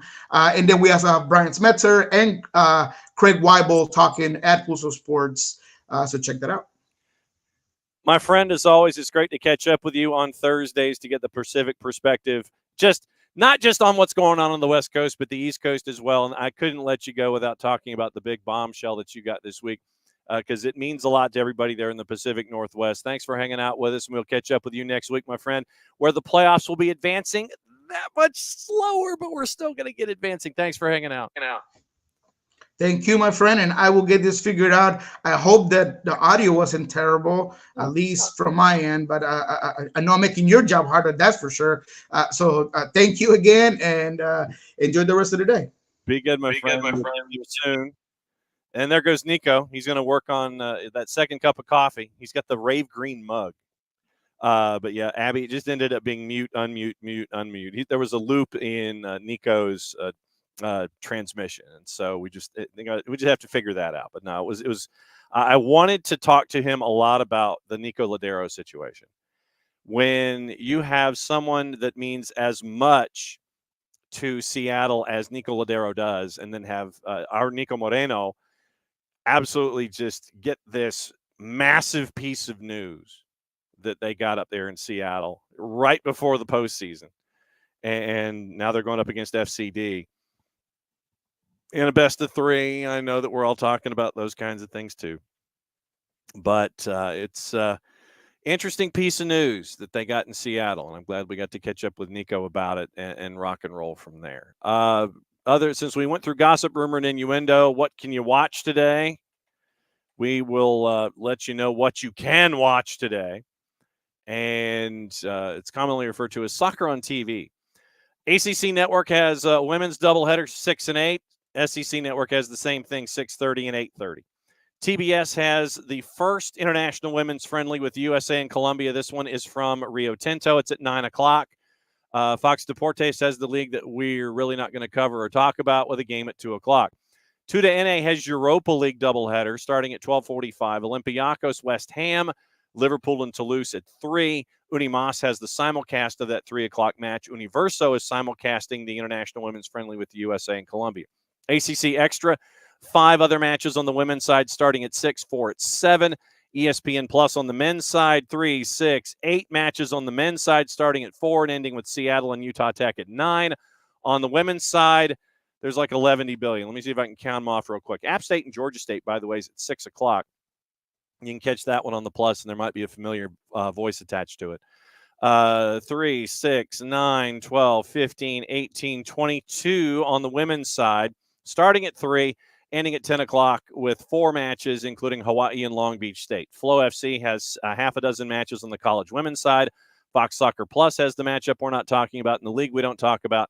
Max also is part of the simulcast for USA and Colombia at 9 o'clock. Boatload of games in Europa League and Europa Conference League at 12:45 and 3. We'll go over some of the juice boxes there in just a little bit. Argentine Primera's got a triple header on Paramount Plus at 5:30 and 8. San Lorenzo Platense at 5:30, doubleheader at 8. Lanús, Tigre, Newell's, and Godoy Cruz. Brasileiro is a doubleheader at 6 and 8:30. Vasco da Gama, Internacional, Santos, and Coritiba. You could have a Marcelina Moreno sighting watching Coritiba. Peacock also simulcasting the women's friendly at 9 o'clock with USA and Colombia. SEC Plus, 5 matches on the women's side. VIX has the simulcast on everything in Europa League and Europa Conference League. So let's get into Europa League matches of note, and we'll see what happens. Abby, thanks for hanging out. As always, it's great to have you here. Real Betis favored on the road at 12:45. Marseille and AEK. Remember, AEK has Matias Almeida. Take the over. Marseille favored at home. Molde Haken, Olympiacos, West Ham. West Ham favored on the road. Rakov and Sporting a big favorite on the road. Rangers, an underdog at Sparta Prague. Sturm Graz, Atalanta, they're favored on the road. TSC, Freiburg favored on the road. That's all 12:45s. 3 o'clock. Roma favored at home against Slavia Prague. Bayer Leverkusen, big favorite against our friends Karabag. Leverkusen, a big favorite. Brighton and Ajax. Brighton, a big favorite at home. Ajax is awful. Liverpool and Toulouse. Liverpool, a big favorite. Panathinaikos is an underdog at home with Rennes visiting. Royal Union, big favorite at home as Lusk visits, and our friends from Sheriff are favored against Servette. In the Europa Conference League, looking at juice boxes once again before we go, AZ Alkmaar, Aston Villa. Villa favored on the road at a +104. Astana on the road against Balkani. Balkani favored at home. Fenerbahce, big favorite at home. Ghent, big favorite at home against our buddies Breidablik. Klaksvik from the Faroe Islands, favored at home against Ljubljana. Lille, big favorite at home against Slovan Bratislava. Lugano, underdog at home against Club Brugge. No, they don't get a foghorn anymore for how their fans have been behaving in past seasons. Brugge favored on the road. Aberdeen at 3 o'clock is facing PAOK Salonika. They're an underdog at home. Bodo Glimt, a favorite at home against Besiktas. Dinamo Zagreb on the minus side against Victoria Pilsen. Eintracht Frankfurt, a big favorite at home against HJK. Fiorentina, a massive favorite at home against Kukaricki. Ghent, a favorite at home against Ferencvaros. Nordsjælland, a favorite on the road against Trnava. And Legia Warsaw, a favorite on the road as they are taking on Zrinski. So there you go. Those are your Europa Conference League, Europa League things going on. And you know that you can watch them all at 12:45 and 3. You can pick a lot of the games. Go to the Golasso show and watch it there because it's too many games to look at. We'll be back at it again 9:05 tomorrow. Hopefully we'll be joined by our friends at Beyond Goals Mentoring at 9:30. Neil Rule, the voice of Detroit City, joining us at 10 o'clock to talk about how an 8 knocked off a 1 and what he thinks about the rest of the USL Championship. Then what we will do is we will continue the weekend whip around patent pending trademark coming sooner, hopefully rather than later. Go over the matchups in the first games of the first round of the playoffs in Major League Soccer and anything else on your mind. So thanks for hanging out with us as always. Thanks for putting up with us as always. And we'll be back at it again. Abby says that Ladero's 34, which is up there a bit. He still has some competitive years left. So we will see what Niko Ladero's next stage is. For everybody here at SDH, I'm just John. Thanks for hanging out with us. We'll be back at it again at 9:05 tomorrow morning. And since it is the end of the show, that means I get to do this. Play it safe, everybody. Much plati. I will see you next time.